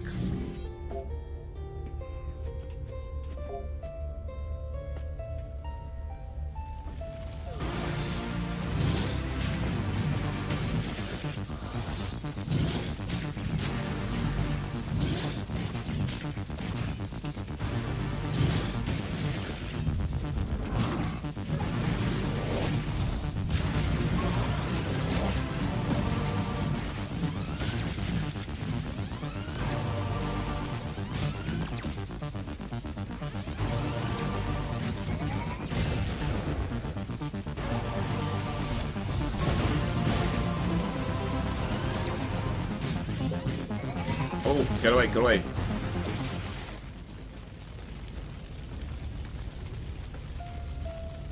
Oh, is that big fist thing gone then? Alright.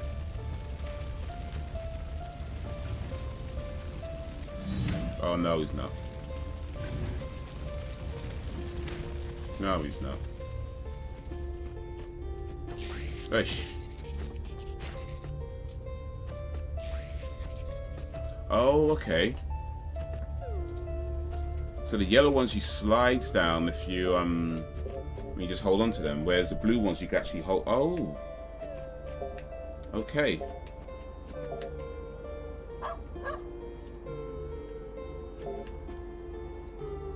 Tino V Plaza. I'm looking for it again. So liberate the creator's memories, find the server horse, head to the temple, get hold. Oh, what am I doing? Get hold of the access techno keys, Royal Stables. Okay.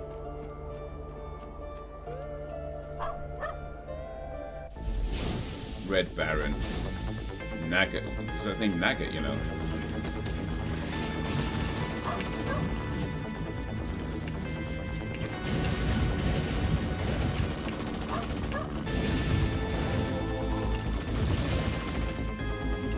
Rest in force. Rest in force. Oof.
Let's start this again. Oh, jeez. Ugh. Alright, let's try and get through this bit though still.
Got him.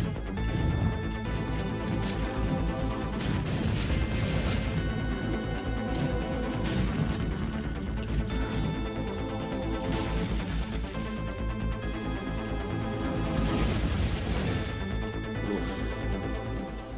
Oh, yeah.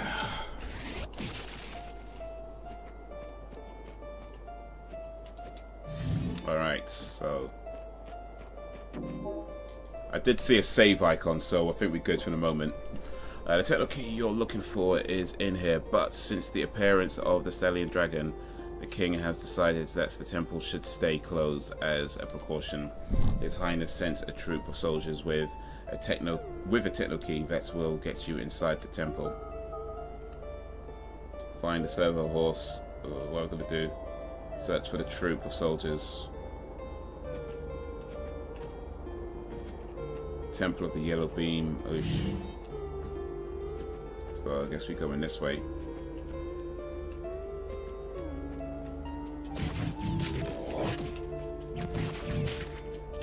After 1,000 years in the future. Oh wait, BMO forgot Finn's name and called him Phil. He's BMO.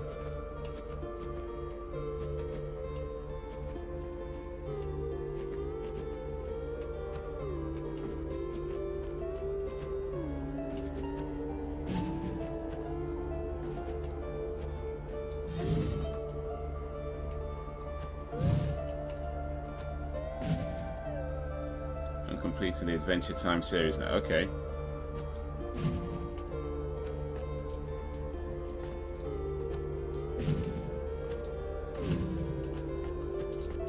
Oof.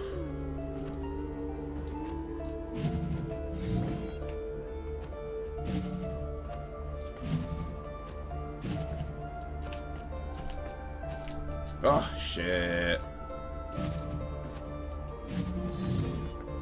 Series you probably don't know. Yeah, well, I mean, I had Hawks, so yes, so yeah. Oh, fair now, man.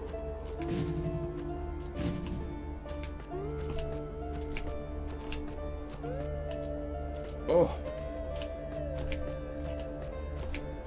Ay, close.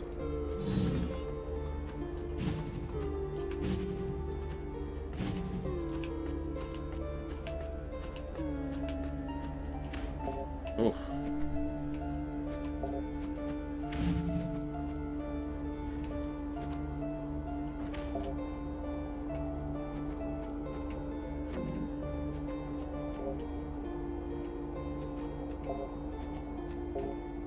Oh, you know, I might need to there's a lot of choices here, so let me come back.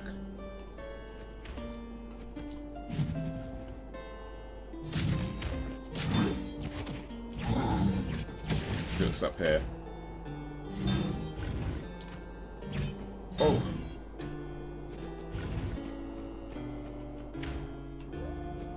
Oasis.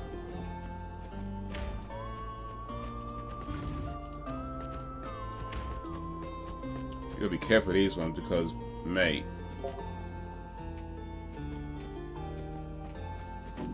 Locked. Alright, so I don't have whatever key I need for that.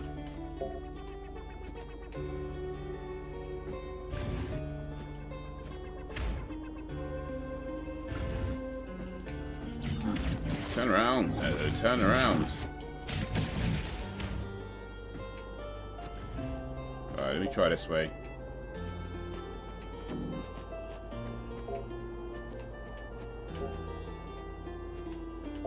First door.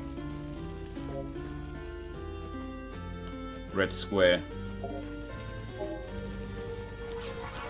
This is generated by fluctuations of hypercondensed pain, torture, torment, perishable generator of agonizing waves, nausea, error, and the lines of go lacerated text underlies in a corrupt system console, error, obfuscated codes. Wait, did I just run through that fire though? Fam, man just literally just ran through that fire, you know.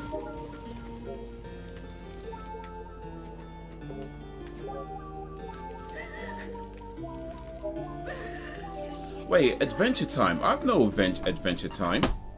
I have heard of Adventure Time series. I've never really watched it, but I have heard of it. There's like a guy who looks like a Game Boy, right? Like some kind of animal-looking Game Boy thing, and everybody's got like these square heads and long legs. Yeah, I know Adventure Time. I don't know this. I've never watched it much. I don't think I've watched it in any great detail. But yeah, I actually do know that show. I know of the show. We were simple merchant programs there. They used to come from all over the kingdom in search of our prized handicrafts, boohoo.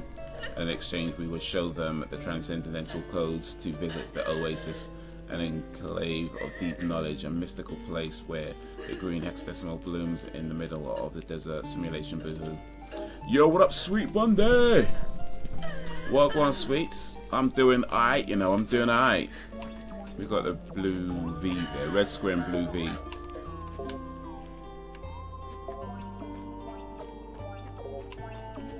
How you doing today, Sweet Monday? Okay, and a yellow upside down thing. I feel like I need to write this one down, to be honest. Oh, man.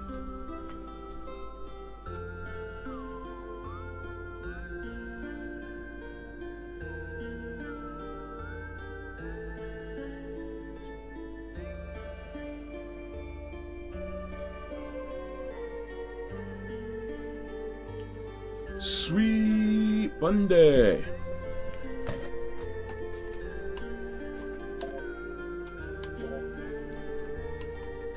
Got to hear it. I'm doing okay, just wasting on my food. Got myself a salad. A salad?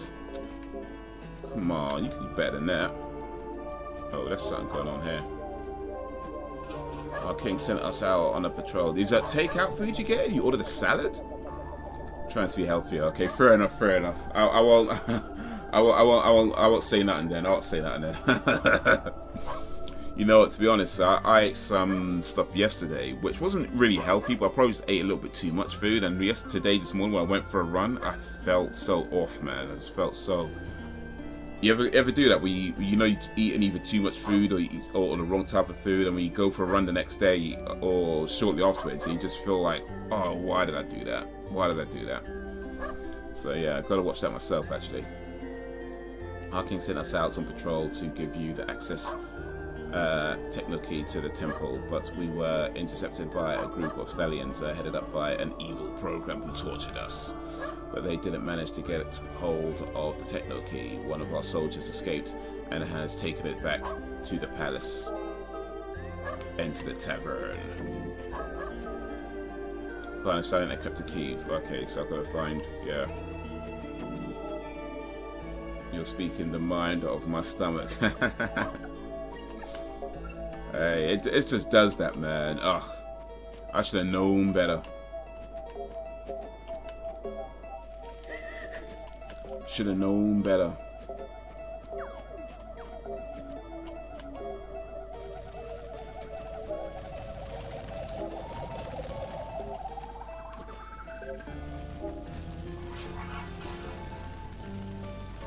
What happens to me when I do push-ups got me like, Keenan, why? Why? Who loves orange soda? Kel loves orange soda. I do. Man, Keenan and Kel, that show, I guess I didn't really realize it, but that show is pretty legendary at this point. You know what I mean? Like that, I mean, it's kind of hard to think because I was watching that in my teenage years. So I was like secondary school when that was on. And, you know, Keith and Kel, I guess they were quite young as well. But yeah, they are proper grown-ass men now. I mean, they're about my age, I think, maybe a little bit older. And, or around, I don't know, for the same similar sort of age at least anyway. But, yeah, it's like, so it's kind of hard to think because I remember watching that at that age. And then, you know, you don't see it for a long time. But then I was watching Daniel Kaluuya on Saturday Night Live. And he was talking about, yeah, like, he was honored to be there because he grew up watching Kenan and Kel, and that was like his inspiration. And it didn't really occur to me, but yeah, Kenan and Kel would be that show now, right? That would be that show. Like for me, it would have been maybe something, maybe in the 80s. But for guys now, for the people coming up now, Kenan and Kel and that kind of era, that's their show. So yeah, man, Kenan and Kel, big up to Kenan and Kel, man, legendary thing.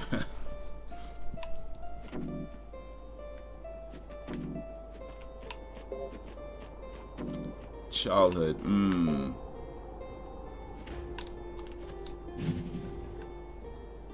Man, I remember like that was on. What else? Secret Love of Alex Mack. I don't really watch that one too much though, but I remember that being on.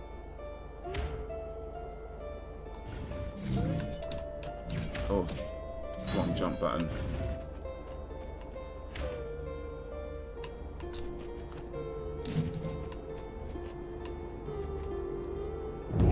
Oh, we got another one.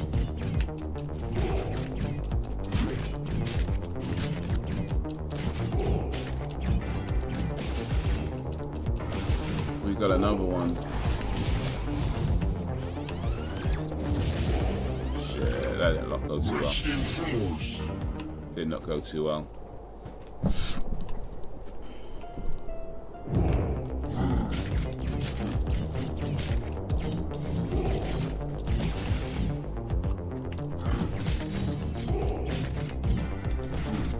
Yeah, Keenan and Kel, man. Oh, wait, shit.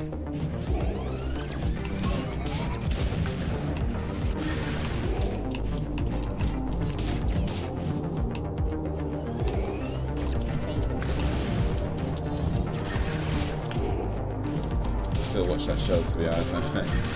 Hey, it was a good show, man. I mean,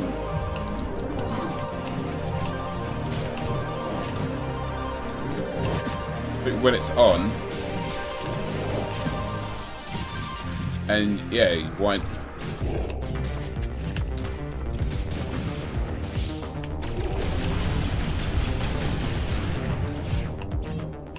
Got him. Yeah, if it's on, and, you know, you ain't doing that now. So it's like, why not, man? Oh, we got Dream Team. Ugh. The transit that leads to the Oasis is a tourist attraction for the programs for the other houses I've always refused.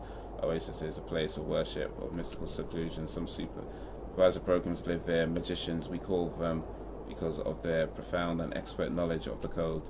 Oasis is pure concentration yellow beam. It is a region where its code routines combine with the creator's memories. It's magic. I advise you to go there. I've heard I've heard that the magicians have stolen an item. The stallions could be of use to you. Oof.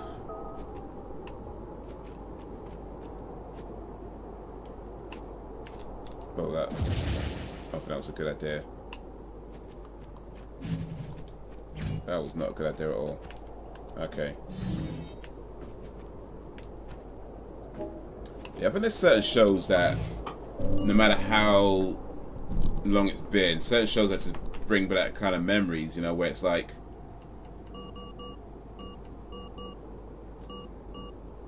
red square, wasn't it? And then blue. Yeah, this one. That, you know what I mean, when they come on, you just gotta feel like you gotta make time for them. Like Fresh Prince of Bel-Air is one of those shows for me. Like if it's on TV, I mean, I don't really watch TV too much either, to be honest, but if it's on, you know what I mean, you feel like you just gotta sit down and make a little time for it.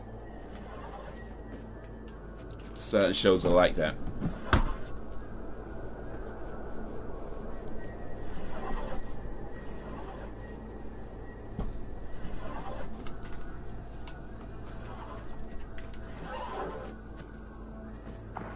Oh, I just fell in a quicksand.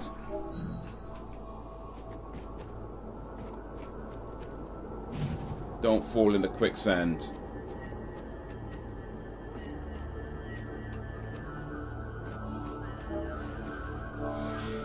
Oof, I tell you, man, this game is so text heavy. Like, it's a cool game. Like, I actually do like it. Overall, I think I like it, but it's just so text heavy. And, oh, mate. It's probably a lot longer than I think it is. This is the Oasis. The bar where the creator used to come in his lowest moments. When his sorrow fed the red beam corrupted by him. And when him grew strong thanks to the creator's sorrow. When the creator and the sorcerer fed back to each other in loops of red affliction. By the way, take the stallion encrypted key. We stole it from the invader minion. That program over there. The yellow gentleman who's meditating cycle after cycle on that dune intercepted stallion code and stole the key event thinking that it could be of use to you. It seems to be access to an in of the yellow house beam. Oh, so I got a key. Nice. I can't go any further though. I have shows like that for sure, but I watch stuff online now. Yeah, that's the thing. Like, I don't...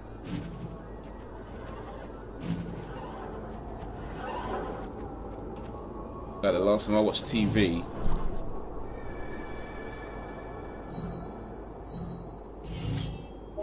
Oh, it's there. It was like... The last time I watched actual proper television was a long time ago.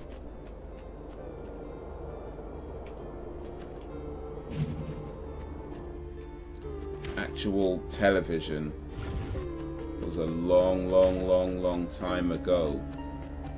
Before the wind, before the snow. And even then it was like, I remember I was watching a movie. Which movie was it? I don't remember. I think, was it Commando or something like that? I don't remember what the movie was. I was watching a movie. It's not this key then. And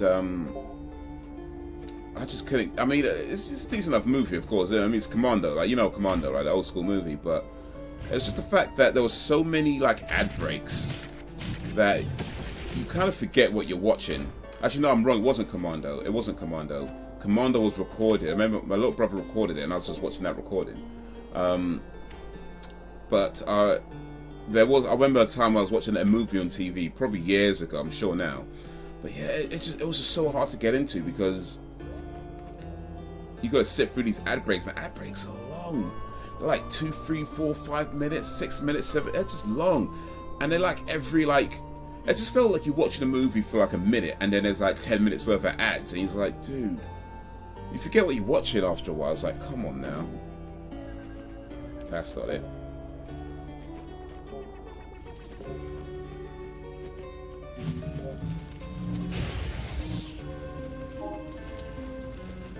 I don't remember which store it was, but one of these.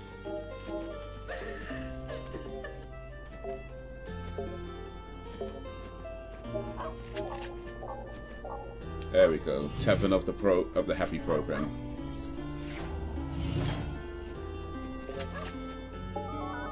Enter the tavern.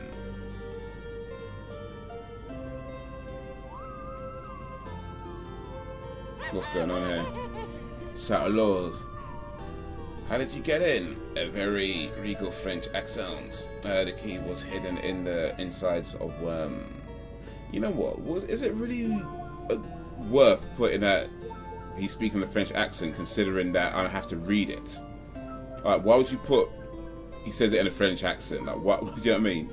What were the other accents now? Like, does it clearly didn't matter when I was reading all the other characters what accent there was in. Why does this one matter that it's a French accent? I'm gonna have to read it anyway, right? So what's the point of saying it's in a French accent? Am I supposed to put in a French accent now? The key was it on? Is that what I'm supposed to do? I'm failing to understand the purpose of telling me that he speaks the French accent. When, first of all, these are all computer programs. Why is he speaking any accent? Oh, mate. I think game designers don't think things through sometimes. They probably just thought it was a cool idea and didn't really think, like, what does that actually mean to the player? Unless you're going to specify accents for every single character, why does it matter that this one has a French accent? Because imagine French people playing this game, reading everything in a French accent because that's how they speak, right? Then they come to this character and it's like, oh, this one's a French accent. Oh, what? Wait a minute. Like, what about the other characters? I'm like, dude, I don't think they thought this through. I don't think they thought this through at all.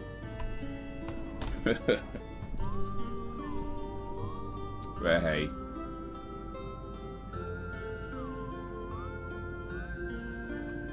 Let me make a note of this. If I could even make a note of it. I should have this ready, to be honest.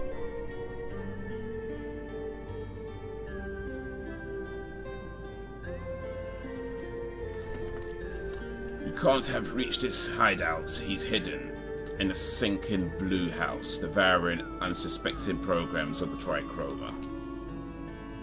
It doesn't matter. Oh wait, it's his French accent. It doesn't matter because in any case you're going to die. On guard. Frank Greenhall. The film. Okay, what was it? The Hitcher was one of them, I think, and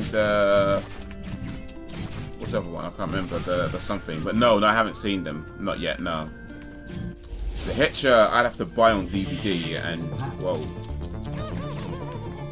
to be honest, I'm probably not going to be buying any DVDs anytime soon. But the other one, that was on.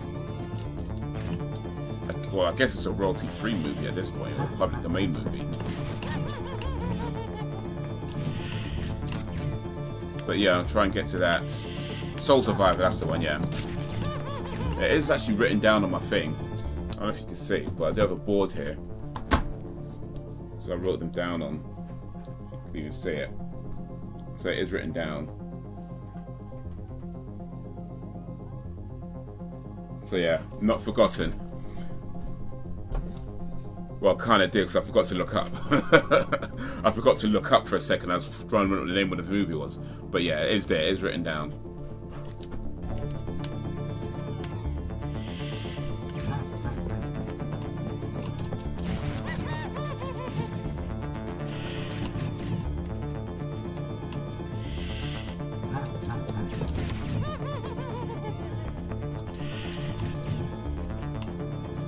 But yeah.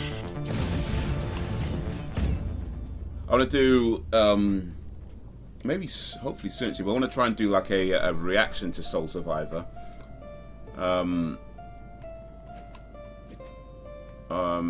See when it could be done. Maybe, I don't know if I could do it tomorrow, maybe, or maybe Sunday. We'll see, but hopefully soon anyway. Try and get some time to do the reaction to that. But yeah, Hitcher, the only place I can find it was on DVD, and it's expensive on DVD as well. It's like £20 to buy on DVD. So that might be a while. That might be a while before I get around to the Hitcher, because it's not on any streaming platforms that I can find.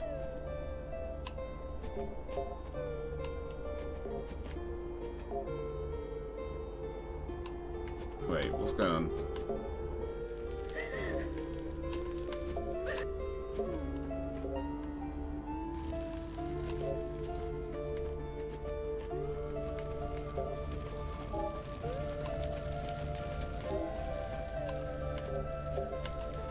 What am I doing back here though?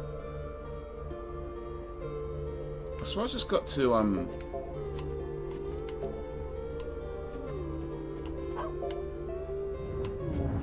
oh right, so I just took care of that. Do you know any TV series that has a black detective other than Luther? A TV series with a black detective other than Luther. I'm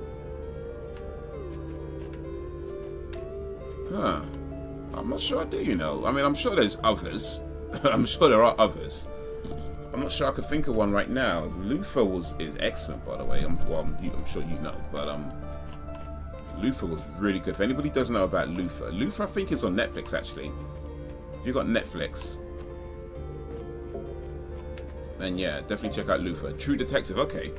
I've not watched True Detective. How is that? I like novels with black detective, British ones. Okay. I wouldn't know. I wouldn't know. I mean, to be honest, I haven't really read many books in a while now. I haven't read too many books lately, and the ones that I did read, they weren't detective novels. So, yeah, sorry. I wouldn't know. I would not know, I'm afraid.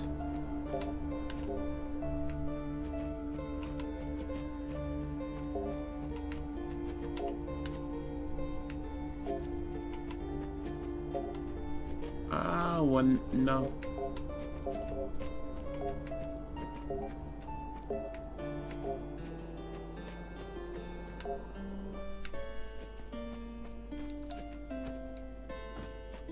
Am I just still exploring things now or something? Am I? Okay. I have to go back to... Oh, okay. Back here. Back here, okay. So watching the 80s horror movies on YouTube. We're just going through them one by one. That might take a while. That could take a good long while.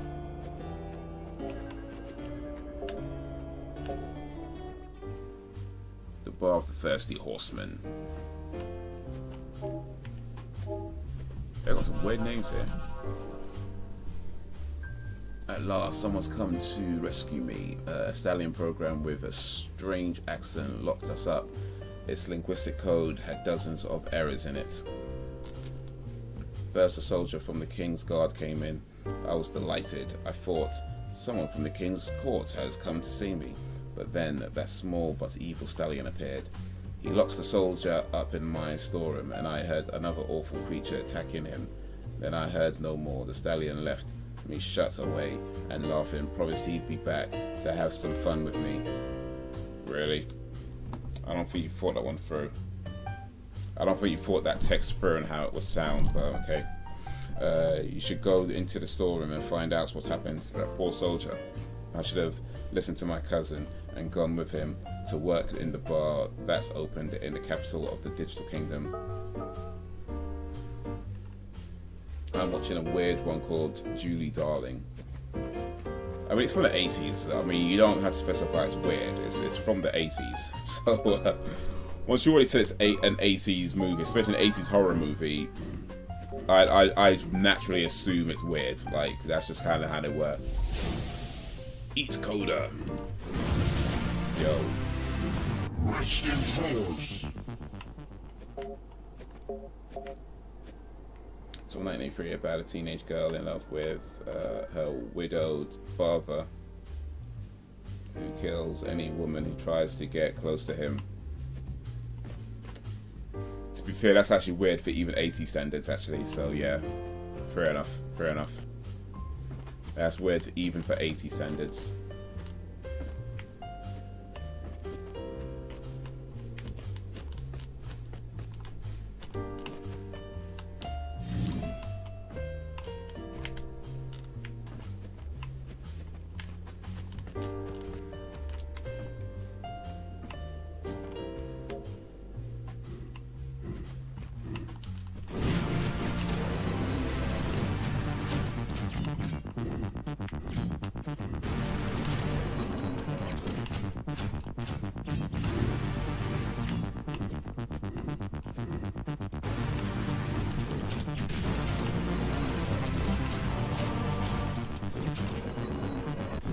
I'm not sure how I'm attacking this thing.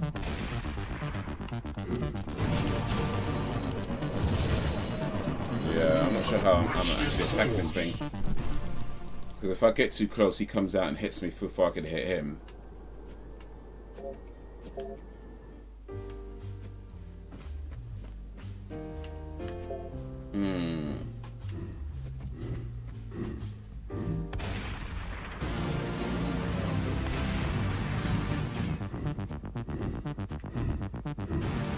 Oh, this game is very 80s inspired. It is very, very 80s inspired. Like, the whole kind of style is like a VHS. So yeah, you're not wrong about that. And there's some gloves around as well that look like the power gloves. They're not here right now, but some of the gloves that you see that try to attack you, they look like the Nintendo power gloves. So yeah, you're not wrong about that.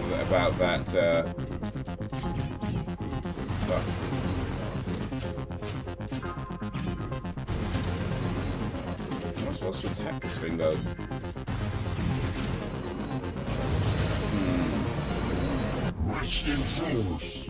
Gangs of London, okay. I know about I haven't seen it, but I know about Gangs of London. I know about Gangs of London. It's on Sky, one of the Sky channels. You know, I'm not sure we're going to beat this code thing today.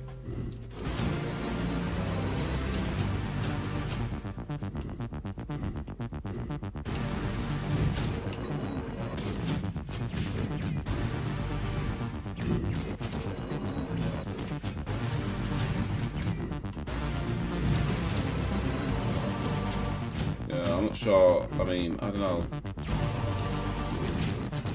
I could get like a little, some hits in, but not enough. Oh, damn it. Alright. Okay, you know what? Let me stop before I frustrate myself too much. But yeah, no, I was actually in an episode of Gangs of London. Oh, kinda. I was an extra on a set.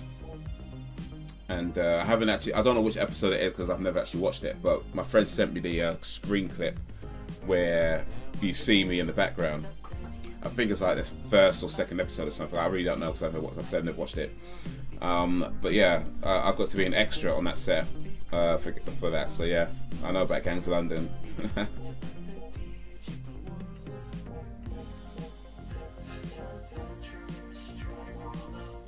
You might hear some of this 80s inspired music right now, actually.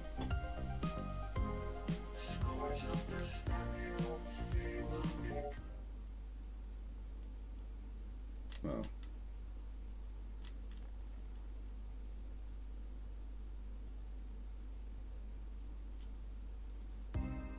It's overly violent.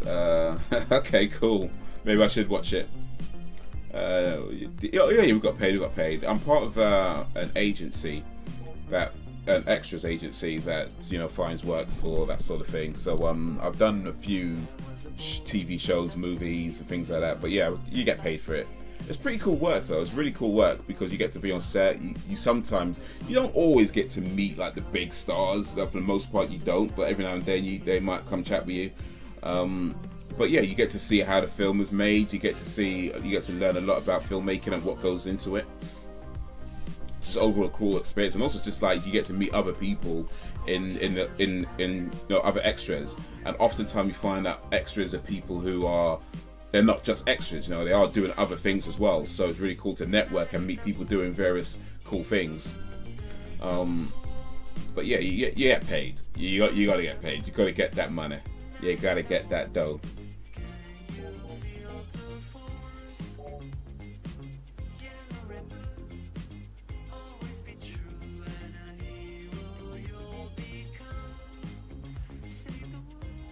There's so little black lead in detectives on TV. Actually, it's good to think. I guess Gangs of London has a black lead. I didn't think of it, but yeah, I guess that would have a black lead. I'm not sure. Is he a detective though? You don't get to see the story when you're an extra, by the way. You don't really get to see what the whole thing is. But I'm guessing the main guy was a detective or some kind of police officer or something. So I'm digging this music. Hey, 80s, man. Had some cool tunes back in the 80s, although this is probably more recent. It just sounds like the 80s. Only Luther. I see. So the guy in Gangs of London is not detective then. I see. Well, maybe that's the next thing. TV shows with black detectives. Apparently there's not that many with TV shows with black detectives, so or black detective leads. So maybe that's the thing. Everybody talks about more diversity. How about more black detective leads?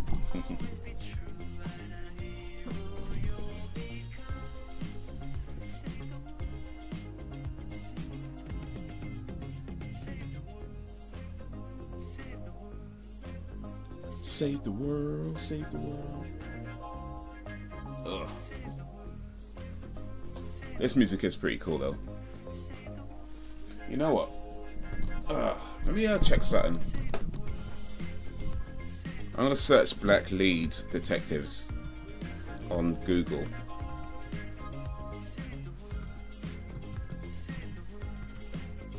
Or black detective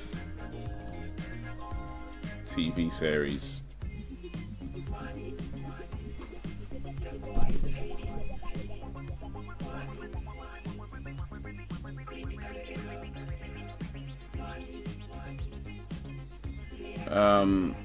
Law and Order, that comes up. I guess they might have had a black lead at some points. Maybe. I never watched Law and Order. Oh, what's the other one? The one that Ice-T is in. what's it called? Is that Special Victims Unit, stuff like that? It has a black lead. Well, mixed race, but still. The Wire, I never watched The Wire, so I don't know if that has a black lead detective.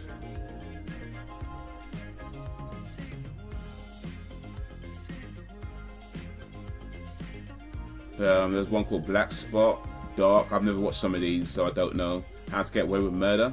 Apparently, I've never watched that, so I don't know. Black Widow. Black Works to me, rather. 7 Seconds. Oh, 7 Seconds, I think it's a Netflix show. I've never watched it though, but that has what's the lady's name again?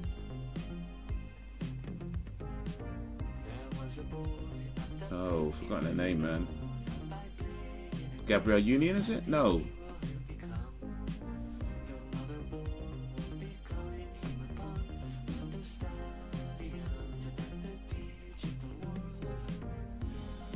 Law and Order. Yeah, so Ice-T was the lead of like one of the Law and Order spin-offs.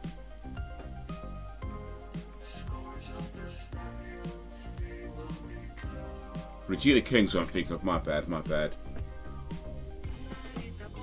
I wish there was a lead in Black Detective, British series from the 80s. Well, to be honest, back in the 80s, black actors just getting on TV was a challenge. So, yeah, it would have been cool, but when you look back in the 80s, I mean, the thing is, if you lived through the 80s, especially as a child, there's a lot of stuff you don't, strictly speaking, realize that's what's happening. But when you look back on the 80s, you kind of fully realize that, yeah, there was a lot of racism going on and a lot of people being pushed back or held back, and you just kind of realize that, yes, you had like Lenny Henry who would stand out and manage to like sort of get through that, or you know, Eddie Murphy, you know, if you have a few people who kind of manage to break through.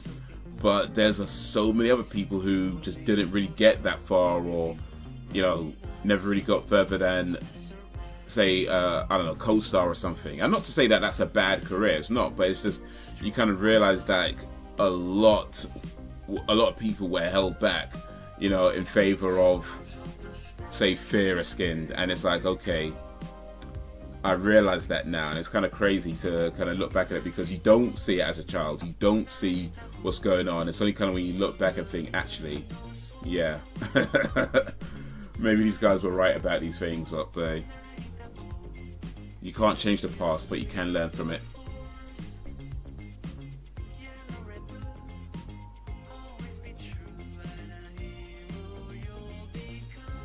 Should have made a British detective series with a black detective in the early 80s that captured the whole punk scene in London.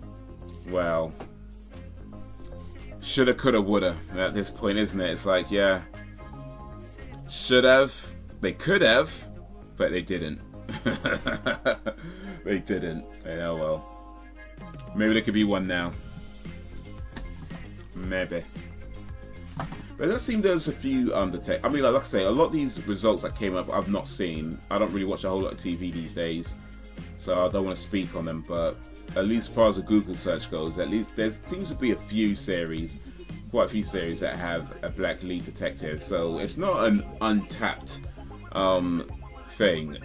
But yeah, I think most of them are American though. I don't think any of them are British, apart from Luther. None of them are British apart from Luther, so yeah. Oh well. Oh well.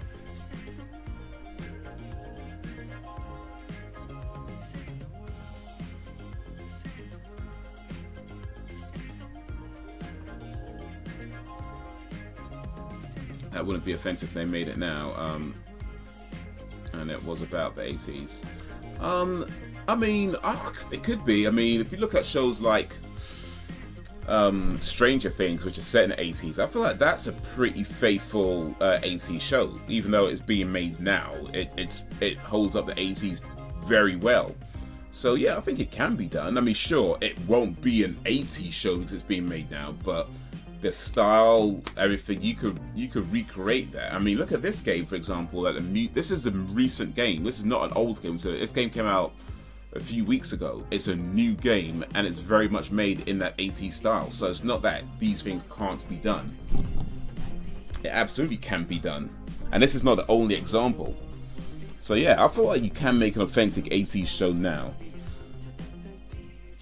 I feel like it can be done. I think it can be done. I mean, it won't be 80s, right, on the technicality, but in terms of the feel, you know, how it looks, you know, everything else, I thought you could do that kind of authentic 80s style. Or as authentic as you could be, considering it's not being made in the 80s. I never saw No Problem. I don't think so, no. Nah.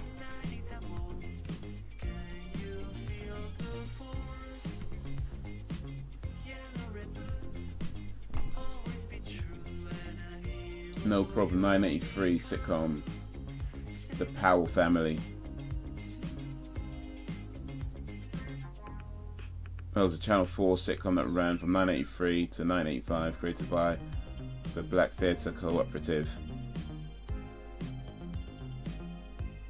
No, I never saw this. I don't think I've even heard of it actually, but okay. I mean, bear in mind, I would have been like really, really, really young when this was on. So I was around, but you know what I mean. I might not have full memories of that particular time, especially with Channel 4. I'm not sure we even had Channel 4 back then. I mean, that's in my household. I'm not sure my household had Channel 4 back then. So yeah, I don't know. I don't remember this. I don't remember watching this. But I don't know, maybe I need to revisit this. Maybe I need to look it up. They got some clips on YouTube, so yeah. Might have to check some of those.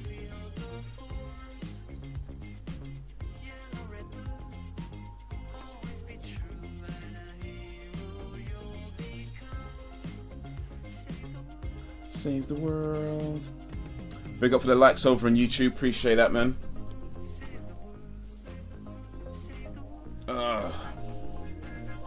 No paid reruns of it in the 90s. Okay, well, I guess I missed it then. Guess I missed it. You know, I watched Desmond's, Fresh Prince of Bel-Air, The Cosby Show, Different Strokes. What else? Different World. The Lenny Henry Show. But yeah, No Problem. I guess I just missed my radar. I've not seen the Mixed shows. No, I've not seen any of those. Or Blackish. I know of them, but no, I've not seen those. I know all those shows except Lenny. Oh, Lenny Henry is a legend, fam. If you don't know about Lenny Henry, you gotta get to know about Lenny Henry. But yeah, he's a legend. Like he had a TV show back in the 80s called the Lenny Henry Show. Ran for a while actually. He was in a few movies. He did his big movie, or big sort of starring role movie, was called True Colors, where he plays this theatre actor who's on a plane, and the plane is about to crash. At least they think it's about to crash. And the person he's sitting next to happens to be this gangster, this notorious gangster that everybody thought was dead. And the gangster kind of confesses to him that he's this gangster that everybody thought was dead because they thought they're going to die on this plane. But of course, the plane doesn't crash. So when they get off the plane, this gangster's telling to his associate, "No, we're going to have to kill this guy." So the film is really about Lenny Henry trying to escape getting killed by this gangster. But the way he does it, and the reason why it's called True Colors, is because he's a black guy. He's a black person that then puts on wet makeup to look like a white person and masquerades as a white guy, and it ends up getting caught up in this gangster's plans because they thought he was like the hitman that they hired. It's a funny film. Watch the film. It's called True Colors. I don't want to spoil it too much. But yeah, if you don't know about Lenny Henry, that's a good place to start. I was Fresh Prince in the early seasons, but he's god awful rapper. Oh, we are. Will Smith is one of the best rappers around. What you talking about, man? Will Smith is legit one of the best rappers around. Like the the thing about Will Smith, he was very underrated for his rapping ability. And personally, I always felt that was a shame because he was just on levels that a lot of rappers weren't even touching. And he was so different from a lot of other rap. Like, he refused to like go along that typical, you know, stuff that everyone's doing. I'm hard, I'm this and that. Which he could have done had he wanted to. He could have, but he purposefully chose to go against that and be like, no, I'm going to rap about different things. And it caused him a lot of flack from the rap community. I remember like a lot of people call him bubblegum, call him pop. But when you think about it, this guy is 50 something, what, 52, 53, 50 something years old now. And he's still around. Like, he still has a solid career in music as well as film. A lot of rappers back then, I've cussed them out, don't. So, yeah, truth is, Will Smith has staying power. Will Smith, I mean, this guy was like, was it, don't say nothing, don't say nothing. Listen, we can't think of some Will Smith traps now. Stop saying Jada, that name is mine. Oh man, look, Will Smith was on levels, fam. Will Smith was on levels. Tell you a story all about how my life got flipped upside down, and I like to take a. Listen, Will Smith is one of the best rappers around. It's just a shame that people didn't rate him. It's such a shame people didn't rate him, but nah, Will Smith, I can't agree with that. He was one of the best rappers around. Girls of the world, they nothing but trouble. Oh man, I could beat Mike Tyson. Oh man, and this is back when Kid and Play was around as well. Boom, shake the room, yeah, classic, fam. Boom, shake, shake, shake the room. What's that one he did? Wild Wild West. Keep it going. Everybody cussed that song, but when you think about it, lyrics, it's like he was going in. Was it swallow your pride? Swallow your pride, don't let your lip react. You don't want to see my hand or my hip beat. Like, who was rapping like that? Who was rapping like that? Like, come on, man. Will Smith was on levels, fam.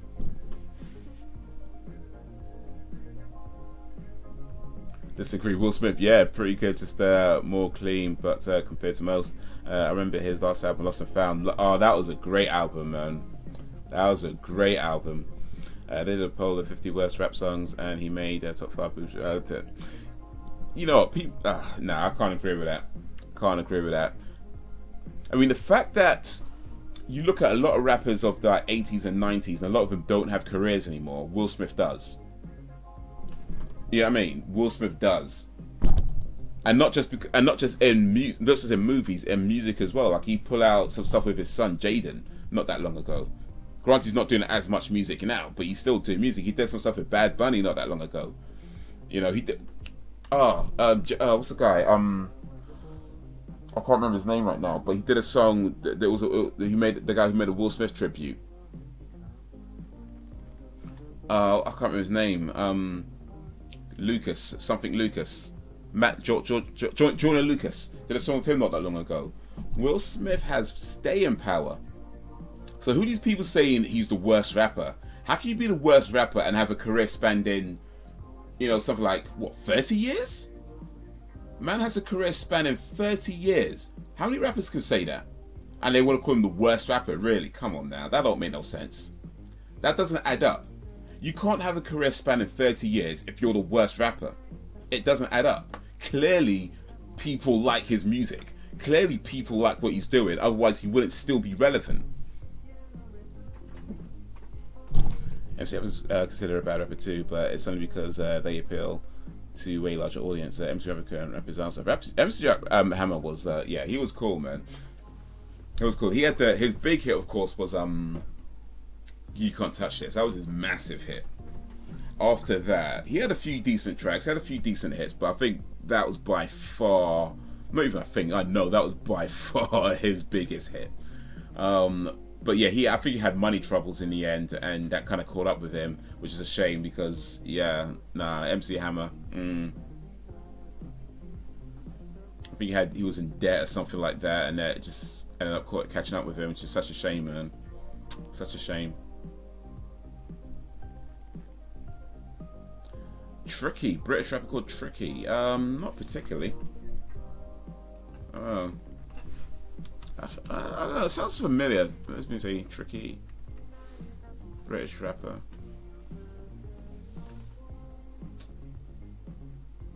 Let me musician Adrian Nichols Matthews was Thor's. Better known stage name Tricky. Let's see if I remember if I can see any of his songs. Tricky.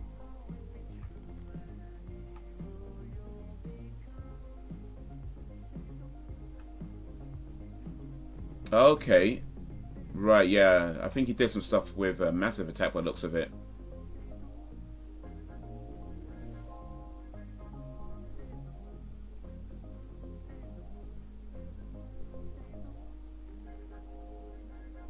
Yeah, well, he was part of Massive Attack. More specifically, yes, he was part of Massive Attack. So yeah, I know that Tricky. Well, I don't remember a whole lot right now, but yeah. Yeah, Massive Attack, yeah.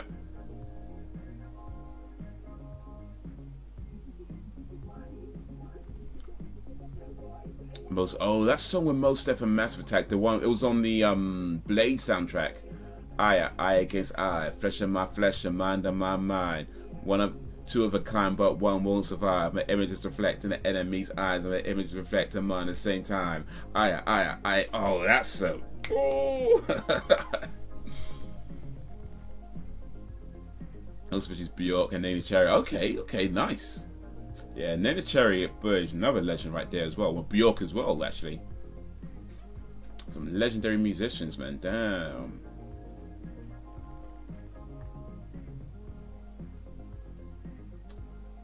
Yeah, I remember hearing that track on the, I think it was Blades 2 it was on. I think it was the Blade 2 soundtrack. I remember hearing it there for the first time.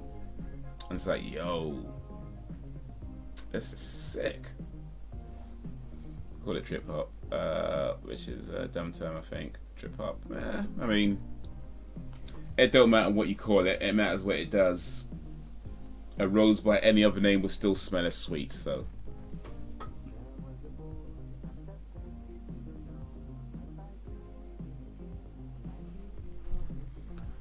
But yeah.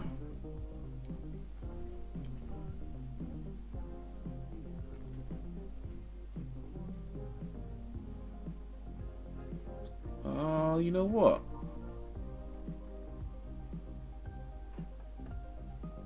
I'm just seeing here, like, Tricky's daughter was found hanged not that long ago, like in March. What's that, last month? What's this, maybe, yeah, late last month, like a week ago. Oh man, that's so sad. Just seeing here, it says Tricky's daughter was found hanged after the young singer 24 believed people were laughing at her during a gig. Oh.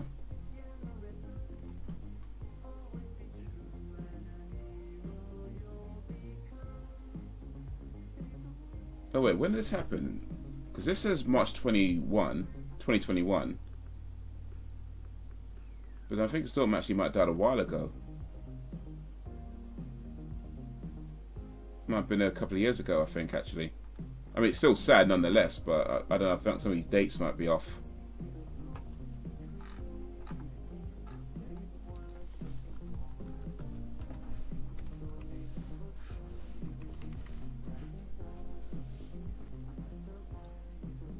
Mina Topley Bird, a 24-year-old daughter of trip-hop pioneer Tricky and singer Martina Topley Bird, was found dead in her room at West Park Hospital, Darlington, it on May 2019. She had performed with her band, the 404, in Newcastle days before and was travelling back to her home in London when she became unwell. Rest in peace to Mina Topley Bird. It happened a couple of years ago, but still, man, that's sad.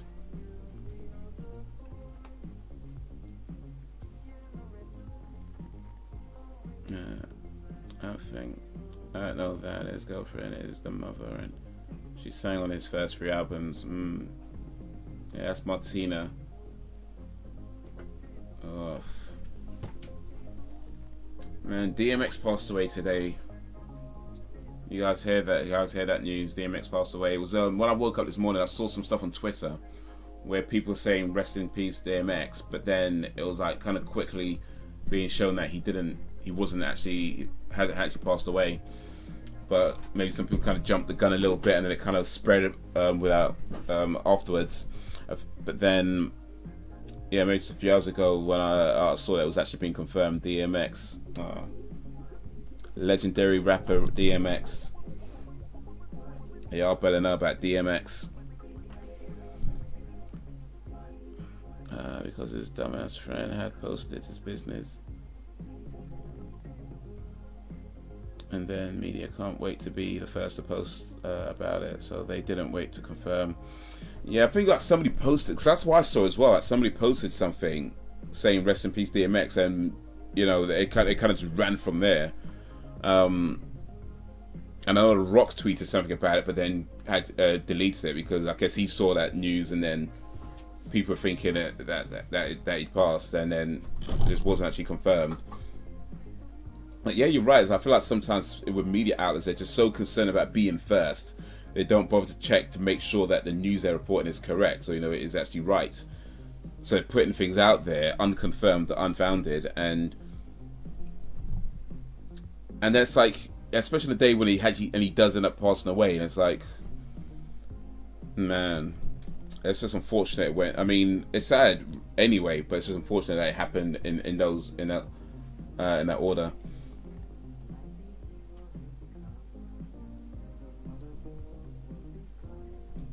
I remember a British rapper, Merlin, who used to rap with Bomb at the bass. I don't remember a British rapper called Merlin, no. Or at least not right now, I don't. I mean, maybe I've heard of him and I don't remember him, but Merlin from Brixton.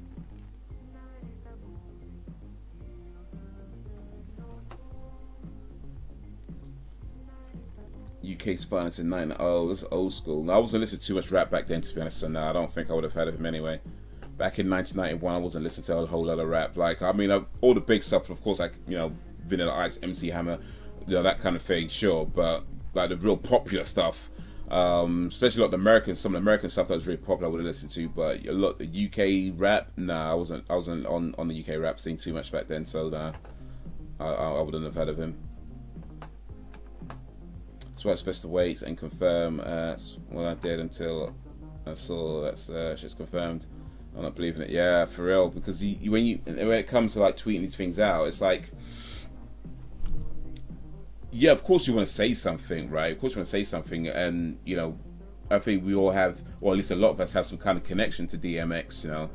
So yeah, you want to say something if he's passed away, but at the same time, it's like you don't want to just be like putting stuff out there that isn't actually substantiated. So yeah, it was best to maybe check a few sources, check a few things.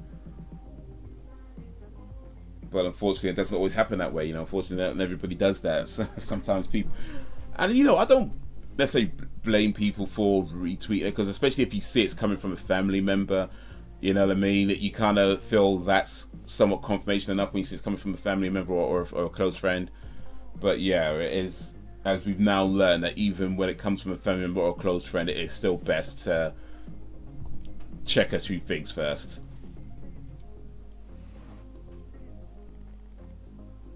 Yeah, man. Roots Maneuver, yeah, I know about Roots Maneuver. Wasn't listening to him a whole lot, by the way, but yeah, I know about Roots Maneuver. I mean, he's alright. He has big songs like Witness the Fitness. I remember that song, Witness the Fitness. Da da da da da. Wanna hope none less. Witness the Fitness.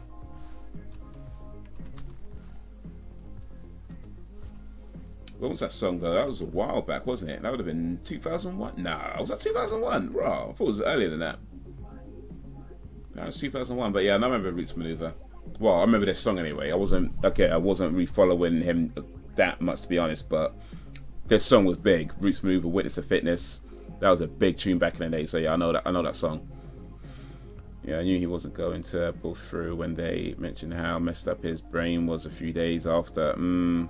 It's one of these things where it's like, once you start getting the news, you kind of feel like it's going that way. I mean, of course, you still, you know, hope for the best and, you know, all that kind of stuff, but at the same time, it's like it's also like it's not a surprise anymore. You know, you kind of feel like once you hear certain things, it's not a surprise at this point. But it's just especially it happened from a drug overdose. At least the story that I had is that he had a drug overdose, and he was on rehab. He's been in rehab before, so it seems like, I don't know, maybe had a relapse or something, had an overdose, and then that caused a heart attack. He was on life support, and then, man.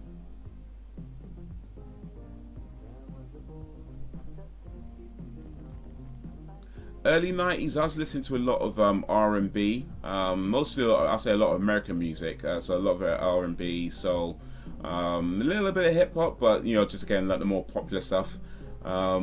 Jungle, if we're going sort of early mid-90s, then it became more jungle, and then about mid-90s, that was when it's more rock, heavy metal. Yeah, I was hoping, but yeah, it wasn't realistic. Had too many bad experiences with hospitals. Yeah.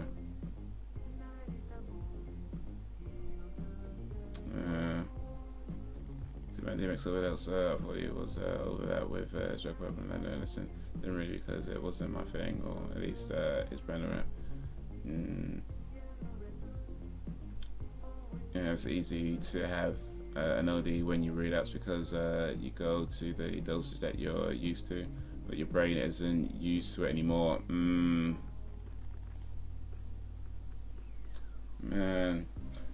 there's a story that I saw DMX was telling.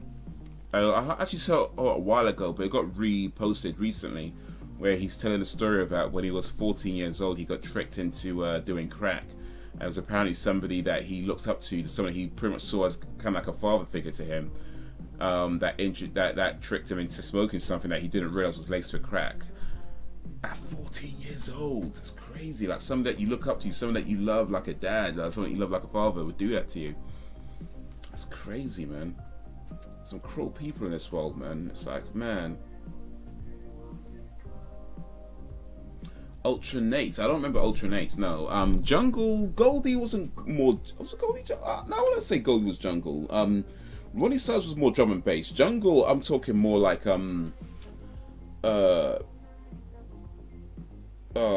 General Levy. Boy, he was big back then. Shy Effects. Oh man, I can't remember a lot of the big jungle stars right now, but yeah, Ronnie Size was more drum and bass than jungle. Goldie, I can't remember what Goldie was doing, but I don't think it was jungle. Goldie, to be honest, I didn't listen to a whole lot of Goldie, but I don't remember. I think he was more like sort of house or stuff like that, but I don't think he did jungle.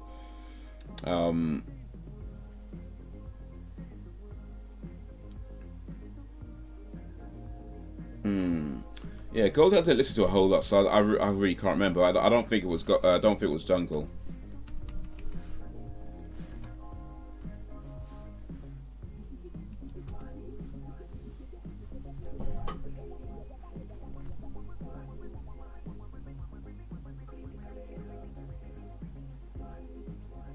Let's see if it says anything. If I search Goldie.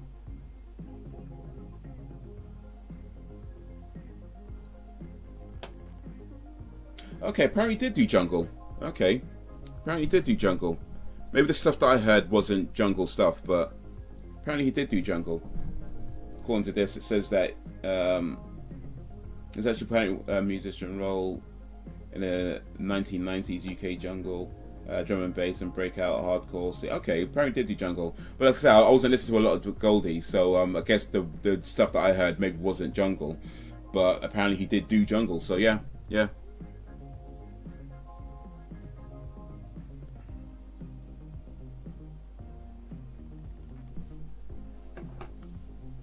Jungle, no, they're not all the same thing, no. There are differences. I mean, they are kind of all in the same kind of vein, but there were differences. Jungle's more like the fusion of like ragga and like house, whereas drum and bass introduces more of like, well, the drum beats to it and that kind of fast, real fast, was it 100, I can't remember what the BPM was, but 100 whatever BPM style to it. Breakbeat, I can't speak on because I didn't really listen to a whole lot of breakbeats, but no, I know there were differences though.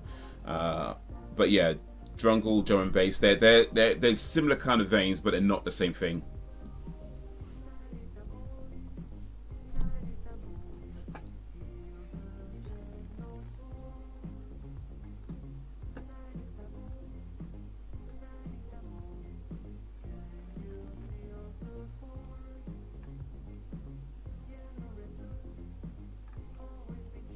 Goldie, real name Clifford Joseph Price. He was in a few episodes of EastEnders back in the day. House was big, man. Yeah, House, Dance, all of that was big. Like, especially when the Prodigy started to come to start to sort of raise to prominence. Like, House was just moving up.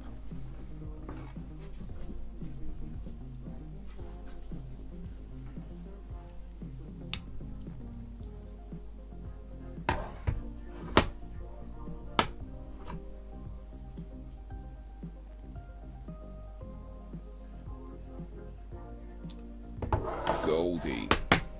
Maybe I should listen to some more Goldie then. I don't remember Orbital and the Orb, no. I'm guessing you study like 80s and 90s music or something, or was you just living during that time and have a real good memory?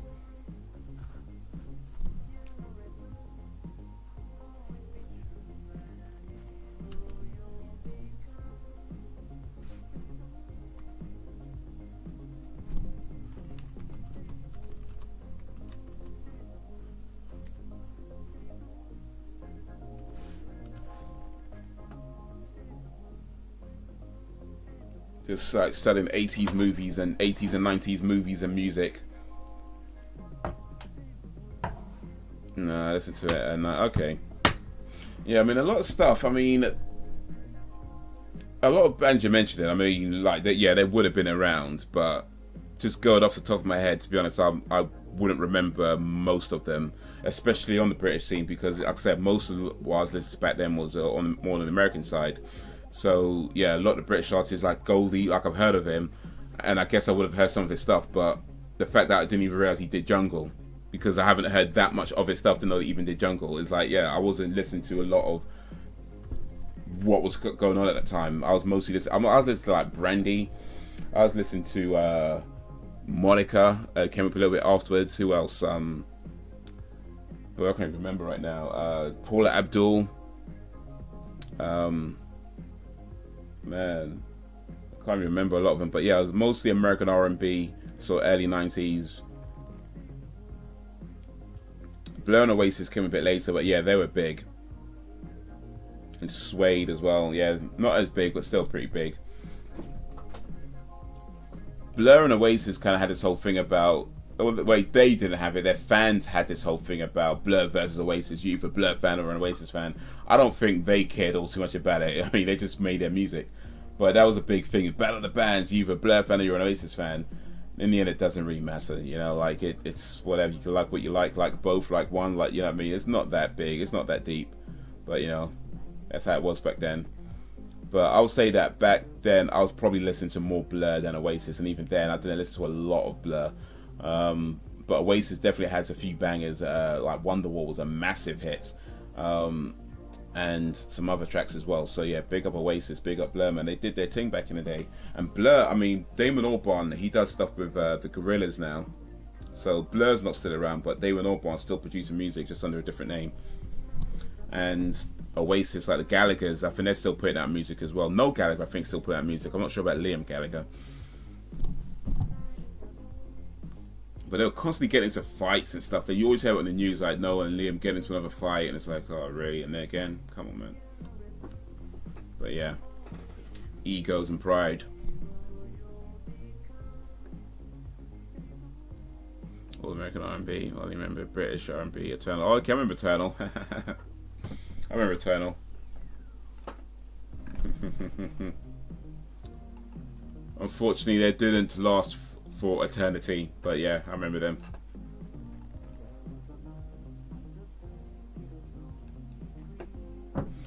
Yo, big up for the likes, big up for the views, guys. I think it's a good place to start wrapping up now, actually. Been streaming for a little while, and this boss was kicking my ass, and it's getting a little bit late. Oh, it's almost 12 now, actually, so yeah, definitely gonna have to start wrapping up. Man's got to go to bed. Man's got to be up early, innit? Yo, I appreciate you and all that you do. Appreciate everybody coming through. Had a nice little chat today. Talked a little about music. Talked about some games. Talked about all kinds of stuff. We've got some bits away, bits there as well, a bit earlier as well. So big ups to everybody who came through. Big ups to you and your crew. I don't know what I'm going to be live streaming next. I don't really have a schedule right now because it's just too difficult to maintain a schedule. I still gotta, work and pay bills and stuff like that. So it's difficult for me to maintain a schedule. But hopefully it won't be too long from now. Maybe Monday, maybe. Can't promise it, but maybe.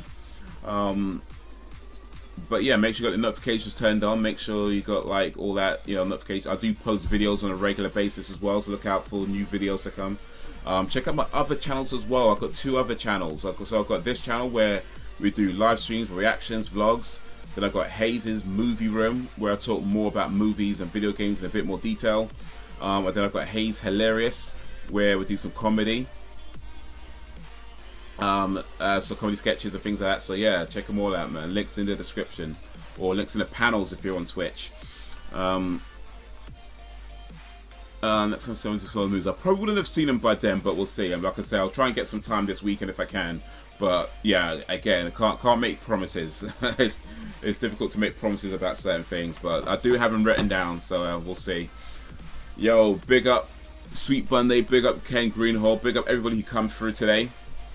Whether you stayed for Lillibit or stayed for Lola Bits, it's all appreciated. Big up Hell, who was here earlier, dropped some bits on me as well, so I appreciate that. Excuse me. Frozen Game was here a bit earlier as well. Monkey's here a bit earlier. Big up to everybody who came through. But yeah, hopefully it won't be too long from now to the next time stream. But yeah, just make sure you got your notifications turned on so that y'all know when it goes. But till then, appreciate you and all that you do. Thank you for coming. Thank you for keeping it lively. The village is strong because you make it strong. We're only going to get stronger. So until whenever, if ever, peace. Now I'm going to sit here awkwardly while it waits to turn over to the screen. Do a little dance. Do a little dance. Awkward dance. Awkward dance.